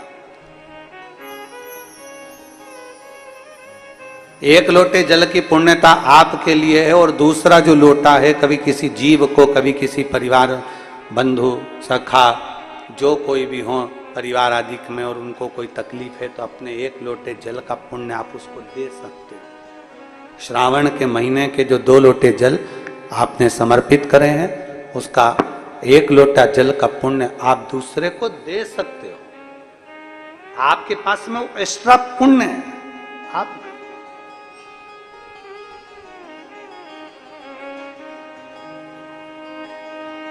तब साधना माता पार्वती जी ने करी। 1 बेलपत्र का पुण्य माता पार्वती जी ने दे दिया। जैसे ही पुण्य दिया तभी मगर तो चले गया, पर वो बालक में से स्वयं देवादिदेव महादेव प्रकट हो गए। मेरा शिव प्रकट हो गया, देवादिदेव महादेव प्रकट हो गए। मेरा शंकर, मेरा ओघड़दानी, रिटर्न बड़ा रिटर्न, मेरा शिव, मेरा ओघड़दानी, मेरा शंकर प्रकट हो गया, मेरे शिव प्रकट हो गए। महादेव ने कहा सुनो पार्वती, दुनिया के कई संसार के मनुष्य अपने पुण्य को एकत्रित करते हैं पर देते नहीं हैं। नेत्र बंद कर कर बैठ गए, साधना कर कर बैठ गए, साधना करने बैठ गए, माला पकड़ कर बैठ गए, पर कभी परमार्थ का कार्य नहीं करा। पार्वती, तुमने तप साधना के साथ में एक परमार्थ का कार्य करा, एक छोटे से बच्चे के प्राणों को तुमने बचाया, इसलिए ये शंकर तुम्हें स्वीकार करता है और तुम मेरी अर्धांगिनी बनोगी। मैं तुम्हें स्वीकार करता हूं, मैं तुम्हें स्वीकार करता हूं, तुम मेरी अर्धांगिनी बनोगी, क्योंकि एक परमार्थ का कार्य तुमने करा, इस बच्चे को श्रेष्ठता प्रदान करा। आज कितना शिव पुराण की कथा, भगवान शंकर का संवाद, भगवान शंकर की कथा आज के समय में कितना कितना परमार्थ का कार्य कर रही है। जरा विचार करिए, कहीं किसी के 15 साल, कोई 20 साल, कोई 25 साल, कोई एक पत्र है, देखिए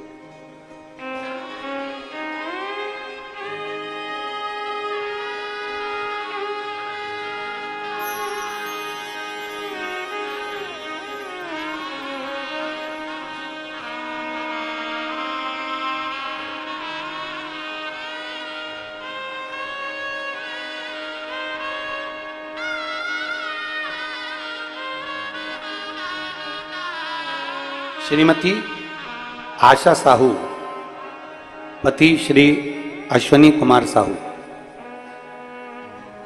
जनता कॉलोनी राजनंद गांव की निवासी।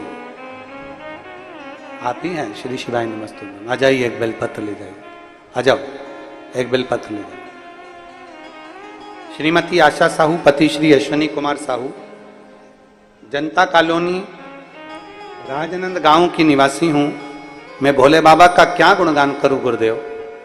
मेरी बेटी हर्षिता साहू वर्ष 2021 में वेटनरी सर्जन के लिए पद पर पीएससी में इंटरव्यू के माध्यम से चयन होना था, पर रह गई, नहीं हुआ।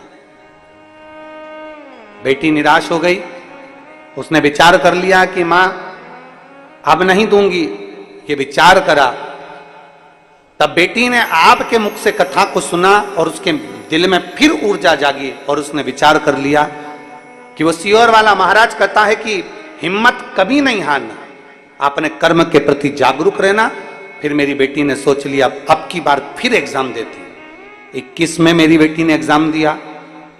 फिर अगला एग्जाम देने का मन नहीं था, पर आपके कहने पर, आपके बल पर, आपके विश्वास के साथ शंकर पर भरोसा कर कर मेरी बेटी ने हाले कोसा में कथा श्रवण करी। और हाले कोसा की कथा सुनने के बाद मेरी बेटी के हृदय में विश्वास जागृत हुआ और बेटी ने 2022 में फिर वापिस पीएससी का एग्जाम दिया। और आज मैं धन्यवाद देती हूं कि मेरी बेटी डॉक्टर बन गई और हर्षिता आज डॉक्टर है और बाबा की कृपा से वो पीएससी में एग्जाम में पास हुई। मैं बाबा को धन्यवाद देने के लिए यहां पर आई हूं। गुरुदेव केवल एक ही बात नहीं, मेरे भोले की महिमा का मैं क्या गुणगान करूं गुरुदेव। मेरा बेटा अविनाश साहू जो सिविल इंजीनियरिंग कर चुका था, 2 वर्ष उसको हो गए थे, पर कहीं उसकी नौकरी नहीं लग रही थी। 2 साल से इतना परेशान था। आखिरी में मैंने उसको शिव महापुराण के बारे में वर्णन किया और मैंने कहा कि भगवान शंकर पर विश्वास कर। वो सीहोर वाला महाराज कहता है किसी पर भरोसा करो ना करो, शंकर पर भरोसा जरूर करो। 1 लोटा जल चढ़ाने मंदिर जा। और बाबा की ऐसी कृपा, कावड़ यात्रा हम फिर निवेदन करेंगे आप लोगों को। 17 अगस्त की कावड़ है। सुबह 9 बजे बाबा की कावड़ सीवन नदी से भराएगी और कुबरेश्वर धाम तक जाएगी। दिल से बाबा को कावड़ चढ़ाकर बाबा से प्रार्थना जरूर करना कि अगली बार आऊं तो मेरी भी नौकरी जरूर लग जाए, ऐसी कृपा करना। बाबा की कावड़ का वर्णन करा। फिर मेरा बेटा अविनाश साहू सीहोर गया और सीहोर जाकर बाबा से विनती कर, जल चढ़ाकर बाबा का कावड़ का स्मरण कर। बाबा ने ऐसी कृपा करी कि हमको भी भरोसा नहीं था क्या कि मेरा बेटा इंजीनियर होने के बाद 2 साल से बैठा था, पर उसका नहीं हो रहा था। और आज बाबा की कृपा से पीएससी का एग्जाम उसने भी क्लियर करा और जल संसाधन विभाग में उसकी नौकरी लगी। मैं बाबा को धन्यवाद देने के लिए आई।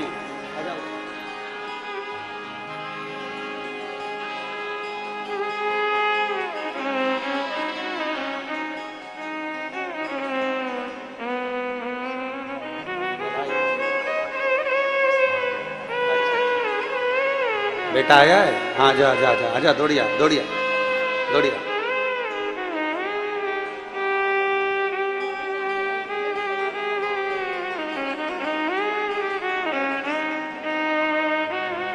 दीदी बोल रही हैं बच्चों में शिव भक्ति और सेवा का ऐसा क्रम हुआ, वहां भी सेवा करी और बेटा यहाँ पर भी सेवा में लगा है और बाबा की कृपा से जल संसाधन विभाग में उसकी नौकरी लगी है। शिव बधाई आपको बहुत। क्या नहीं देता शिव,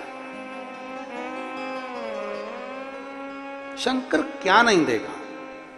आपका भरोसा, आपका विश्वास अगर दृढ़ है, शिव के प्रति अगर आपका भरोसा दृढ़ है, शंकर के प्रति आपका भरोसा, आपका विश्वास दृढ़ है, तो शिव देता जरूर है। बोल बम का नारा है, सारी समस्या का हल शिव देता जरूर है। फिर निवेदन करेंगे, थोड़ी मेहनत हाथ की, बाकी कृपा भोले नाथ की। आप अपनी मेहनत पूर्ण रखिए। आप अपनी मेहनत जब पूर्ण रखोगे, आप अपनी मेहनत पूर्ण करोगे, तो मेरा शंकर भी आपके साथ कदम से कदम मिलाकर आगे लेकर जाएगा। खाली न जाता कोई दर से तुम्हारे, खाली न जाता कोई दर से तुम्हारे। मैं भी खड़ी हूँ नंदी बाहे पसारे, अपने हृदय से लगा लो लगा लो। गिरा जा रहा हूँ उठा उठा भोले अपने दर से अब तो हटा लो। गिरी जा रही वो उठा लो, उठा। एक विश्वास अपने भीतर जागृत करिए, एक भरोसा अपने भीतर जागृत करिए, एक दृढ़ता अपने भीतर जागृत करिए। जब विश्वास जागृत हो, भरोसा जागृत हो, तब शिव मिलने में देरी नहीं। पार्वती तुम मुझे प्राप्त होगी, तुम मेरी अर्धांगिनी बनोगी, मैं तुम्हें स्वीकार करूंगा।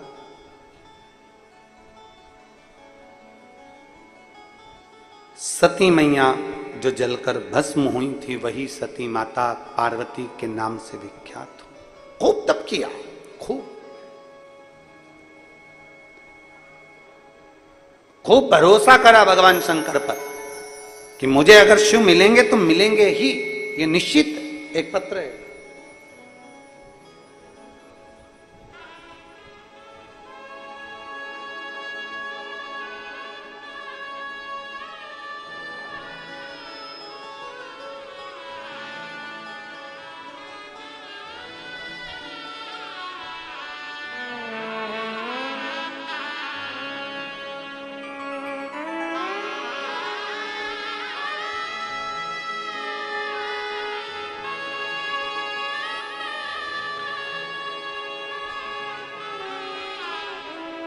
मैं वर्षा गुप्ता राजनंद गांव से हूं।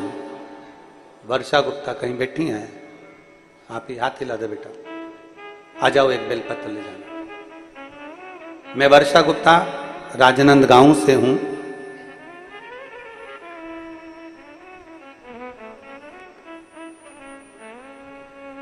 मेरे बच्चेदानी में पहले एक गांठ हुई और यह डॉक्टर को बताया, इलाज चला, कोई आराम नहीं हुआ। गांठ बढ़ती चली गई। तब हम डॉक्टर ने कहा कि ऑपरेशन कराना पड़ेगा। तब भिलाई में गए और भिलाई में जाकर हमने डॉक्टर से बात करी तो डॉक्टर ने वहां भी हमको ऑपरेशन का बोल दिया। हम फिर रायपुर चले गए। रायपुर में डॉक्टर से बात करी तो डॉक्टर ने कहा कि ऑपरेशन भी करना पड़ेगा और पेट में एक इंजेक्शन लगवाना पड़ेगा जिससे ये गांठ बढ़ना कम हो और फिर इसका ऑपरेशन हो। डॉक्टर ने कहा तुम्हारे गर्भाशय में पहले एक गठान थी, अब धीरे धीरे वो 2 और 3 गठान हो गई है, वो गठान बढ़ती जा रही है, करें तो करें क्या। मन नहीं करा ऑपरेशन कराने का। तब हमारे को मेरी मम्मी ने मुझे बोला कि तू एक काम कर, रोज शंकर जी के मंदिर में जा और शिव जी का चढ़ा हुआ जल उठाकर नंदी के पास बैठकर उसको पीना प्रारंभ कर। मैं जल लेती, नंदी के पास बैठकर पीती, बेलपत्र उठाकर उसको खाती और पशुपतिनाथ का व्रत करती। मैं बाबा को धन्यवाद देने के लिए आई हूं। 22 दिन के बाद मैं वापस जांच कराने के लिए रायपुर गई तो रायपुर के डॉक्टर ने कहा, सोनोग्राफी कराई और जांच में आया कि जो अंदर 3 गांठें थी वो पूरी गांठें समाप्त हो गई थी और मैं पूर्ण तरह से स्वस्थ हूं। अब मेरी कोई दवाई गोली कुछ भी नहीं चल रही और बाबा की कृपा से मैं ठीक हूं।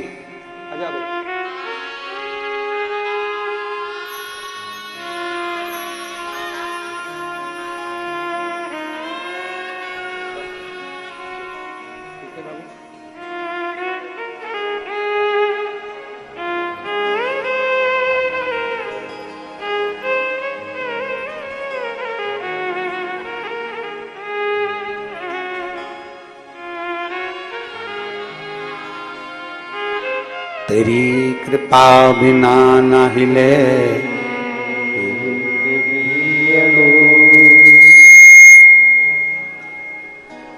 तेरी कृपा बिना न हिले एक भी अणु लेते श्वास तेरी कृपा से तनु तनु।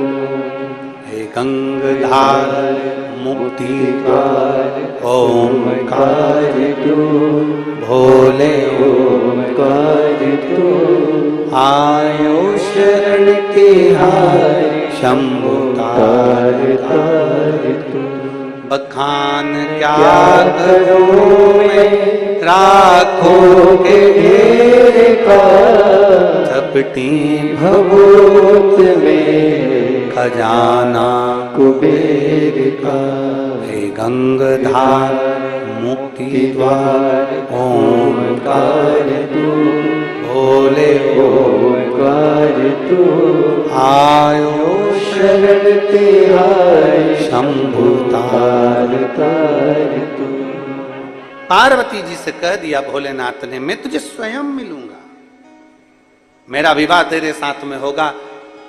कहते हैं जल चढ़ाने से ज्यादा, बेलपत्र चढ़ाने से ज्यादा, धतूरा चढ़ाने से ज्यादा, भगवान शंकर को सर्व पदार्थ चढ़ाने से ज्यादा फल मिलता है यदि किसी परमार्थ के कार्य को हमने कर लिया। उसमें जो फल प्राप्त होता है उसके बराबर फल कहीं प्राप्त नहीं हो सकता। जिसको जरूरत है उसको दीजिए।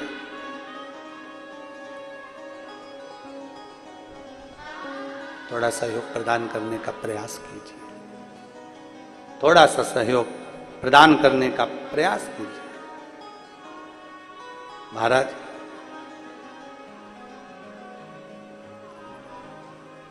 पहले और अब में बहुत अंतर है, बहुत अंतर। पहले कथा होती थी कि नहीं होती थी?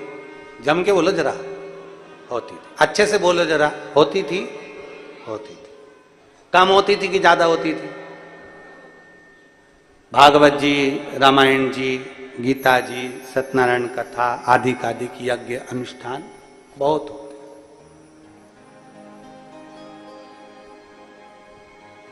यज्ञ बड़े पहले, कथाएं बड़ी पहले, कथा में भीड़ बड़ी पहले, मंदिर बड़े, देवालय बड़े, कथाकार बड़े, सब कुछ बड़ा। पर सब बढ़ने के साथ में दो चीजें नहीं बढ़ पाई थी। कथा के कार्यक्रम बड़े थे, यज्ञ बड़े थे, अनुष्ठान बड़े थे, कथाकार बड़े थे, सब कुछ बड़ा, देवालय शिवालय सब बड़े, पर दो चीजें नहीं बढ़ पाई थी। एक विश्वास और दूसरी भक्ति। जब से शिव पुराण चालू हुई तब से दो चीजें बढ़ गई।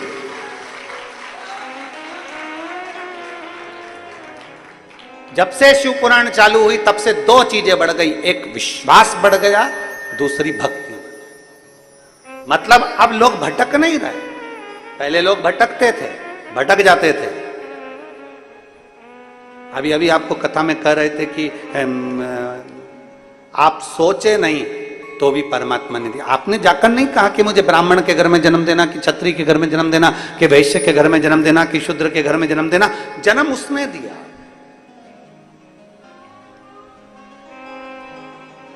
अगर तुमसे वहां पूछा जाता कि बता तुझे मैं कहां जन्म दूं, तो तुम फिर कुछ अच्छा ढूंढ लेते कि मुझे जो बहुत करोड़पति है, पहले मैं टार्च से लाइट जला के देख लूं पूरे राजनांदगांव में कि किनके यहां धन ज्यादा है, किनके घर में गाड़ी बंगले जाते हैं, तो मुझे उसी के घर में जन्म दे।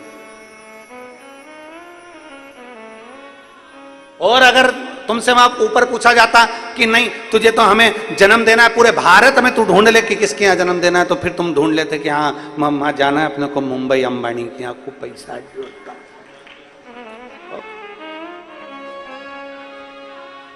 खूब धनवन अच्छा जोरदार है, तो अपन भी चलो वहीं पे जन्म दे। अगर तुमसे पूछता तो। पर तीन जगह पर तुम्हारी नहीं चलती, तीन जगह पर तुम्हारी नहीं चलती, उसकी चलती है। पहले नंबर पर जन्म में तुम्हारी नहीं चलती, उसने तुम्हारा पूर्व का हिसाब देखकर जहां तुम्हें जन्म देना था तुम्हें दे दिया। जन्म। दूसरे नंबर पर है विवाह, शादी, परण। कितनी लड़की देखी, एक से बढ़कर एक देखी, पर तुम्हारी किस्मत में यही जगदम्बा लिखी थी। कितनी देखी, और तुम्हारे माँ बाप ने कितने लड़के देखे, एक से बढ़कर एक लड़के देखे, ये लड़का वो लड़का, ये ऐसा वो वैसा, पर तुम्हारी किस्मत में यही भेरू लिखा था। किस्मत। एक ने कहा, गुरुजी आप किस्मत की बात करते हो, हमने अपनी मर्जी से शादी करी, अपनी मर्जी से। मैंने पहले लड़की पसंद कर ली थी और उससे ही करी। मैंने कहा बेटा ये भी उसी ने पसंद कर कर रखी थी, तेरा योग वहां लिखा था, तेरा योग वहां लिखा था, इसीलिए उससे हुई है। वो नहीं लिखता तो नहीं होता। जन्म, परण और मरण। कई लोग सोच कर बैठते हैं कि मैं मरूंगा तब ऐसे मरूंगा, मेरी मृत्यु ऐसी हो, मेरा अंतिम समय ऐसा हो, मैं ऐसा करूं वैसा करूं, सारी प्रॉपर्टीज को इतना दे दूंगा, उसको उतना दे दूंगा। जीवन का क्या भरोसा। ध्यान देना, उसने जो लिख कर रखा है उसके बराबर मृत्यु भी नहीं मिलती। ना जाने कब कहां कैसे जाना पड़ जाए, किसी का भरोसा नहीं है। आपके सोचे से नहीं चलता। जन्म आपके सोचे से नहीं हुआ, मरण आपके सोचे से नहीं हुआ, परण आपके सोचे से नहीं हुआ, विवाह भी आपके सोचे से नहीं हुआ। आप इस अंदाजे को निकाल दो कि आप सोच रहे हो, आप कर रहे हो। ना ना ना, उसने सोचा, उसने विचार किया।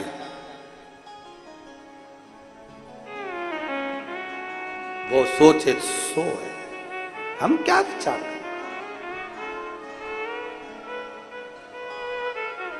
कई लड़के कह देते हैं नहीं आप गलत कह रहे हो, मरना हमारे हाथ में, अब भी दवाई खाऊं और मर जाऊं तो।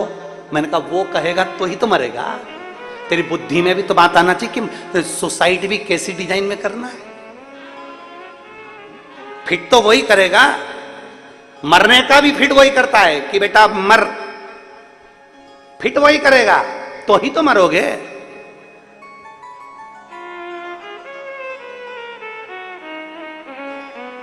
हम उस परमात्मा की गलतियां देख रहे होता है। कभी ऐसा नहीं कि परमात्मा में गलती नहीं देखते। हम कई बार एक पटेल साहब थे, बहुत अच्छे पटेल साहब, जा रहे थे अपने ससुराल जा रहे थे, तो चलते चलते वो थक गए। तो गांव में उन्होंने सोचा भूख बहुत लग रही है, अब करूं क्या। सामने एक आश्रम दिखा तो पंडित जी के आश्रम में संत जी के यहाँ गए। संत जी को उन्होंने राम राम कहा, गुरुजी राम राम। गुरुजी बोले जय सीताराम। आओ पटेल साहब क्या बात है। पटेल साहब बोले गुरुजी भूख लग रही है। गुरुजी ने कहा लो आटा और भाटा खाओ, ले खाओ तुम। गुरुजी ने आटा दे दिया और भट्टा क्या बोलते हैं इधर, भट्टा, हाँ भट्टा। गुरुजी ने आटा और भट्टा दे दिया उसको कि ले बनाओ और खाओ, टिक्कड़ सेक लो और भट्टे का भुर्ता बना लो। अब इतने में पटेल साहब ने कहा गुरुजी आपके यहाँ भोजन नहीं। तो गुरुजी बोले नहीं, आज हमारे को ना दूसरे गांव में भोजन करने जाना है, आज हमारा निमंत्रण है तो हम वहां जाएंगे। तो इतने में कहा गुरुजी वहां निमंत्रण में क्या क्या मिलेगा। तो कि खीर मिलेगी, पूड़ी मिलेगी, मालपुआ मिलेगा, कचौड़ी मिलेगी, भजिया मिलेगा। अब वो तो सेठ जी हैं, उनके यहाँ तो माल टाल तो अच्छा मिलेगा, बहुत अच्छे पैसे वाले लोग हैं, दक्षिणा भी अच्छी मिलेगी। तो इतने में पटेल साहब बोले तो तुम जा रहे हो तो हमको भी ले चलो। गुरुजी बोले नहीं, देखो वहां संतों का भोजन है, वहां केवल संत भोजन करेंगे, बाकी का कोई नहीं जाएगा। इतने में तो पटेल साहब चतुर थे, उन्होंने कहा कौन बनाए आटा भाटा, कौन यहाँ पर रांधेगा, कौन बनाएगा, उससे अच्छा गुरुजी के साथ चलो। पटेल साहब तुरंत गए, उन्होंने अपना गमछा तन पे से कपड़ा उतार दिया, एक पिछोड़ा पड़ा था तन कंधे पर, उसको उन्होंने लंगोट बांध कर दिया, और जो राख पड़ी थी उसको पानी में गीला कर कुरा के सब दूर पोत पोता लिया, सिर पे त्रिपुंड लगा लिया, चंदन, और गुरुजी के पास आकर बोला देखो तुम्हारे जैसा हो गया, अब तो चलेगा। गुरुजी ने मन में सोचा पीछे ही पकड़ के बैठा है, खाए बिगर मानेगा नहीं। गुरुजी ने कहा चल। अब पटेल साहब जा रहे थे ससुराल और पड़ गए संत के साथ चल दिए भोजन करने। एक गांव निकला, दो गांव निकला, तीसरे गांव में पहुंचे। जैसे ही तीसरे गांव में पहुंचे और तीसरे गांव में पहुंचते से ही बस सेठ जी के घर में जैसे ही भोजन करने के लिए जाने लगे, जो सामने घर देखा तो पटेल साहब को तो लगा ये तो मेरा ससुराल।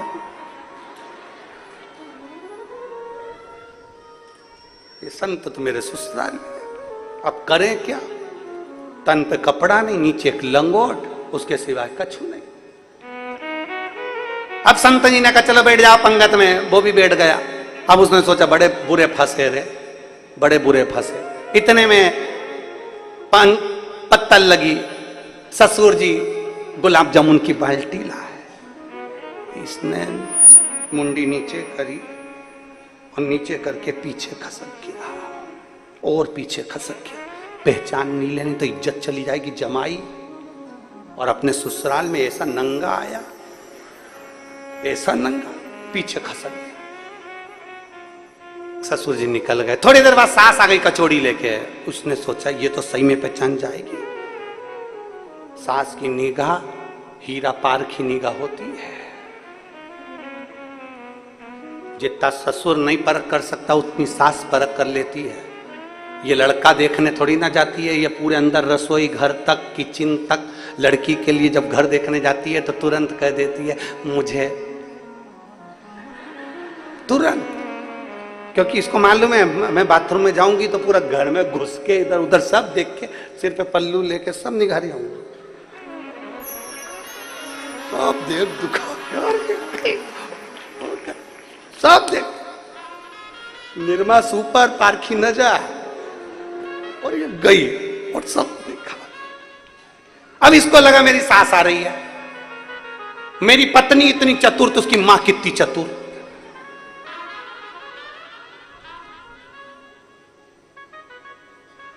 ये नीचे मुंडी करके और पीछे खसक गया, खुश हो गया, पहचानी नहीं। इतनी देर में आ गया साला। अब और घबरा गया, ये तो पक्का पहले से ही मेरे पीछे पड़ा है। ये और पीछे खसका। अब मालूम क्या था कि कुआं था पीछे, और जो कुएं में धड़ से जा रहा था तो कुएं की एक सरिया निकला था, उस सरिये में फंस गई इसकी लंगोट, लंगोट सर। अब ये तो कुएं में और लंगोट ऊपर, पूरे अंदर। इतने में सारे चिल्लाए, अरे एक महात्मा कुएं में गिर गया, एक महात्मा कुएं में गिर गया। जो साथ में महात्मा जी आए थे संत, उनको तो मालूम था पटेल साहब जान दे। हमने मना करा था, काय को आया खाने के लिए, और पीछे खसकता गया, खसकता गया। आगे बढ़ना चाहिए खाने के लिए कि पीछे खसकना चाहिए? पीछे खसक गया। अब जान दे उसको कुएं में। महात्मा जी तो अपनी कमंडल में जल ली और चल दिए दक्षिणा लेकर। ये सारे लोग इकट्ठे हुए, महात्मा कुएं में गिर गया, महात्मा कुएं में गिर गया। लोग रस्सी डाले, अब ये रस्सी नहीं पकड़े क्योंकि बाहर निकलेगा। अब तो पानी में एक तो नंगे और ऊपर से पानी में सब धुल गए, और सब पहचान जाएंगे कि जमाई साहब ऐसे, अब ऐसे जमाई। तो ये रस्सी नहीं पकड़े, ऊपर से चिल्ला रहे पकड़ लो, नहीं पकड़े। अरे पकड़ लो। इतने में जमाई ने सोचा कितनी देर तक रहूंगा, आखिरी में मरी जाऊंगा।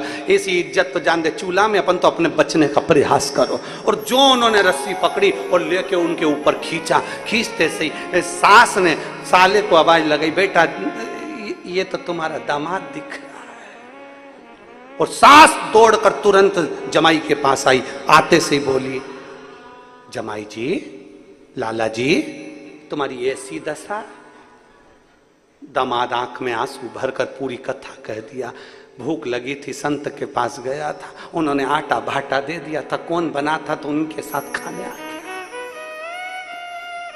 इतने में सास बोली, बेटा आज एक बात अपनी गठरिया में बांध ले, महाराजों के चक्कर में मत पड़ना।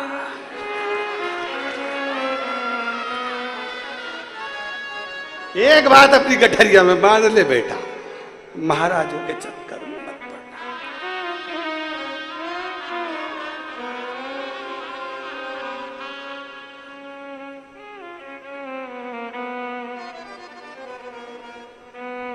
और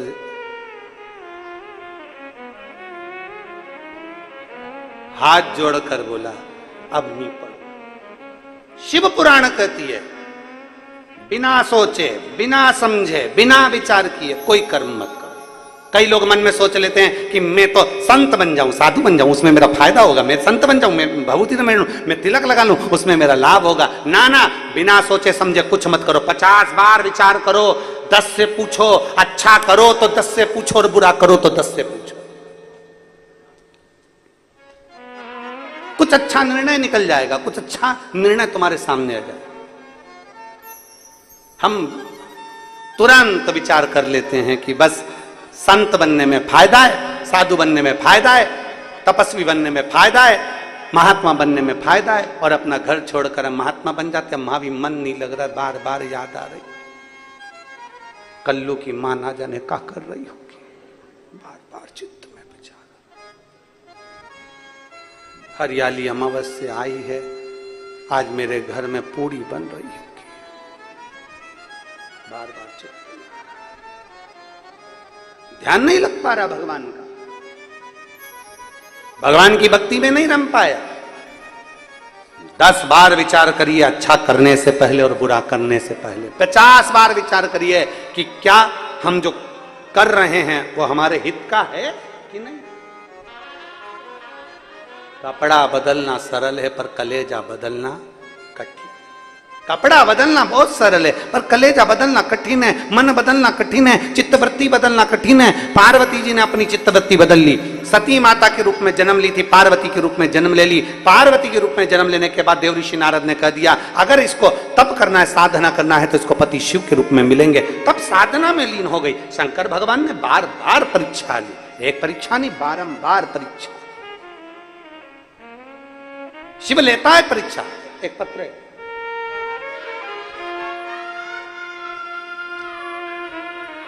विजय लक्ष्मी शर्मा, मैं राजनंद गांव से हूं। विजय लक्ष्मी शर्मा कहीं बैठी हो तो हाथ हिला सकती हैं। आप ही हैं? श्री शिवाय नमस्तुभ्यम। आ जाइए, एक बेलपत्र लेकर चलिए। मैं विजय लक्ष्मी शर्मा राजनंद गांव से हूं गुरुदेव।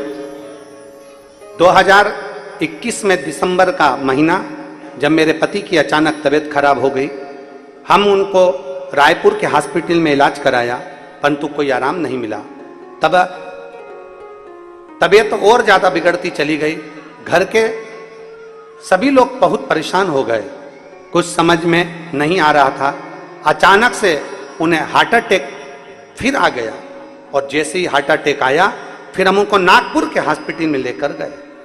नागपुर के हॉस्पिटल में पहुंचे तो उनकी हालत बहुत खराब हो गई और तुरंत इमरजेंसी वार्ड में उनको लेकर गए। वहां पर उनका इलाज चालू हुआ पर डॉक्टरों ने कह दिया कि तुम जो शरीर लेकर आए हो ये ठीक नहीं है, तुम तो केवल बॉडी लेकर आए हो, ये शरीर ठीक नहीं, इसमें प्राण नहीं है। वेंटिलेटर पर डाल दिया, 72 घंटे का समय दिया, मरीज को होश नहीं आया। डॉक्टर ने कहा इनका शरीर ना तो हिल रहा है ना कुछ, शरीर में श्वास भी समझ में नहीं आ रही, केवल ये बॉडी है और इसको ले जाने की तैयारी करिए। वेंटिलेटर पर डाल दिया, श्वास नहीं थी, होश नहीं था, आंखें खुल नहीं रही थी, पूरा शरीर शिथिल था, कोई बीपी कोई ईसीजी काम नहीं कर रही थी। तब मेरे मामा जी का फोन आया, बेटी चिंता मत कर, अगर दामाद को अगर तकलीफ हो रही है तो कहा उनको तो बिल्कुल सुध नहीं है, डॉक्टर के हिसाब से तो वो जा चुके हैं, उनके प्राण छूट चुके हैं, बॉडी की बात कर रहे हैं वो तो। मेरे मामा जी ने कहा चिंता क्यों करती है, वो सियोर वाला महाराज कहता है कि सोमवार की अष्टमी का अगर प्रयोग करा जाए तो फल जरूर मिलता है, और आज वो सोमवार की अष्टमी है तो शिव जी के मंदिर चले जा। मैंने अपने मामा जी से कहा कहाँ ढूंढूंगी शंकर का मंदिर? नागपुर में हॉस्पिटल के नीचे शिव का मंदिर था पास में, मैं वहीं पर दौड़ कर गई, शिव जी को जल चढ़ाया, जल चढ़ाकर मैं वो जल लेकर आई और डॉक्टर साहब से कहा मुझे वेंटिलेटर तक चले जाने दो, पर कोई मुझे जाने नहीं दे रहा था। मैं रो रही थी क्योंकि मेरे पति का केवल बॉडी का ही स्वरूप वहां पड़ा हुआ था। मुझे एक बार तो चले जाने दो, मुझे एक बार अपने पति के पास तो जाने दो। जल साड़ी के पल्लू में गीला कर कर मैं हॉस्पिटल तक पहुंची पर डॉक्टर मुझे जाने नहीं दिया। मैंने बहुत विनती करी, तब डॉक्टर ने कहा जाने दो इसको।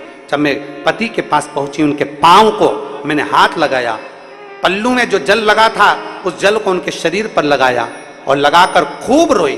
मेरा भोलेनाथ मेरा सुहाग छीन नहीं सकता, मेरा भरोसा कहता है। मेरे मामा जी ने कहा है, सीहोर वाला महाराज कथा में कहता है विश्वास पक्का है तो बाबा सुनेगा जरूर। डॉक्टर ने कह दिया इसको ले जाने की तैयारी करो।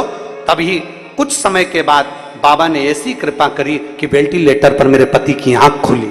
मैं बाबा को धन्यवाद देती हूं और होश आया और बाबा की कृपा से बेलपत्र मेरे पति के पलंग पर रखी और रोज जल देने लगी। मेरे बाबा की कृपा से अब वो ठीक हैं।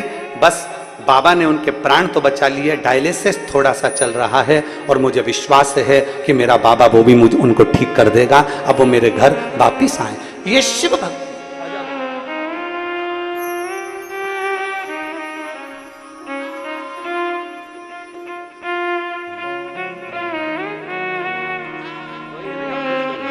रोते नहीं आवा। अच्छा खुश खुश हो।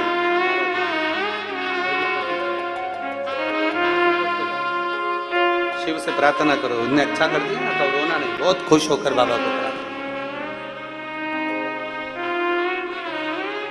रोइए नहीं, खुश हो प्रसन्न हो। ये अविरल भक्ति है शिव की, ये अविरल विश्वास है शंकर। एक भरोसा, एक दृढ़ता, एक विश्वास। और लिखन वाले तू हो के कमाल लिखना, मेरे हृदय बीच का प्यार लिखना, नैनों पे लिखना दर्शन प्रभुका, कानों में गुरु जी का शब्द लिखना, मेरे हृदय बीच का प्यार लिखना। एक विश्वास अपने भीतर प्रबल कर। इसने ये विजयलक्ष्मी शर्मा जी ने पीछे लिखा, हम आपको पहचानते नहीं थे, जानते नहीं थे, पर मेरे मामा के शब्द पर मैंने भरोसा करा और मामा ने आपके शब्द पर भरोसा करा तो आज मेरा पति मेरा सुहाग जिंदा। ये शिव तत्व है। एक विश्वास ही तो मूल है। और रिश्ता तेरा मेरा सबसे प्यारा, रिश्ता तेरा मेरा सबसे प्यारा, तू मेरा बाबा मैं हूँ तेरा लाला, मैं हूँ तेरा लाला, तू मेरा बाबा मैं हूँ तेरा लाला, मैं हूँ तेरा लाला। पहले बड़े मंदिर बड़े, कथा बड़ी, कथाकार बड़े, देवालय बड़े, शिवालय बड़े, सब कुछ बड़े, कार्यक्रम भी बड़े, कथा भी बहुत बड़ी, पर पहले विश्वास नहीं बढ़ा था। जब से शिव महापुराण की कथा लोगों ने सुनना चालू करी तब से भक्ति और विश्वास दो बढ़ गया। भक्ति भी बढ़ी और विश्वास भी बढ़ा।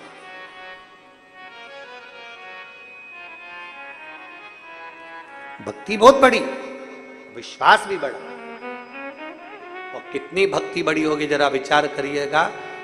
पहले टीवी खोलते थे तो कथाएं सुनने को मिलती थी, भागवत मिलती, रामायण मिलती, गीता मिलती, प्रवचन मिलते। आज के जमाने में जैसी टीवी खोलोगे, जो कभी भागवत छोड़ी नहीं जिन्होंने, वो भी आज शिव पुराण की कथा बाँचते मिलते हैं। ये भक्ति का बल बढ़ा,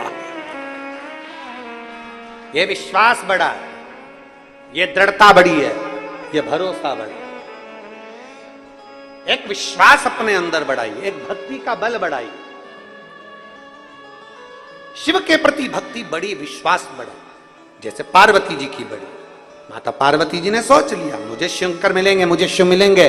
शंकर जी की भक्ति में माता पार्वती तल्लीन हो गई, ऐसी डूबी भक्ति में, ऐसी डूबी कि शिव मिलेगा जरूर।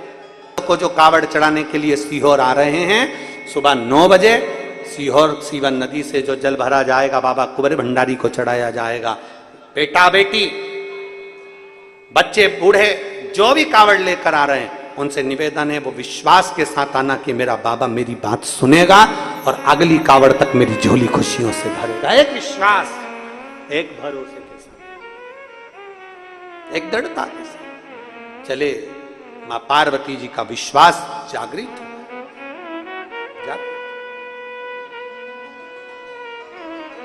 शिव के बिना नहीं रह सकते। खूब परीक्षा ली गई। परीक्षा लेने के बाद आखिरी में देवाधिदेव महादेव ने विचार कर लिया, मेरे शंकर ने विचार, उसको स्वीकार करता हूं।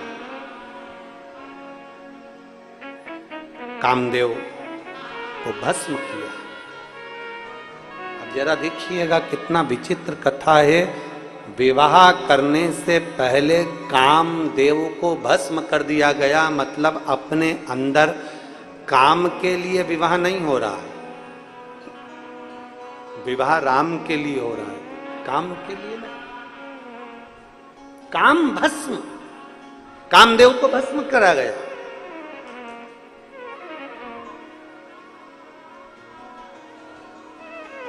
कामदेव को भस्म कर दिया गया और भस्म करा। विवाह पक्का हुआ। शिव दूल्हा बन रहे हैं, माता पार्वती दुल्हन बन रही। दूल्हा और दुल्हन, इन दोनों का जो भाव होता है वो श्रेष्ठता का, श्रेष्ठ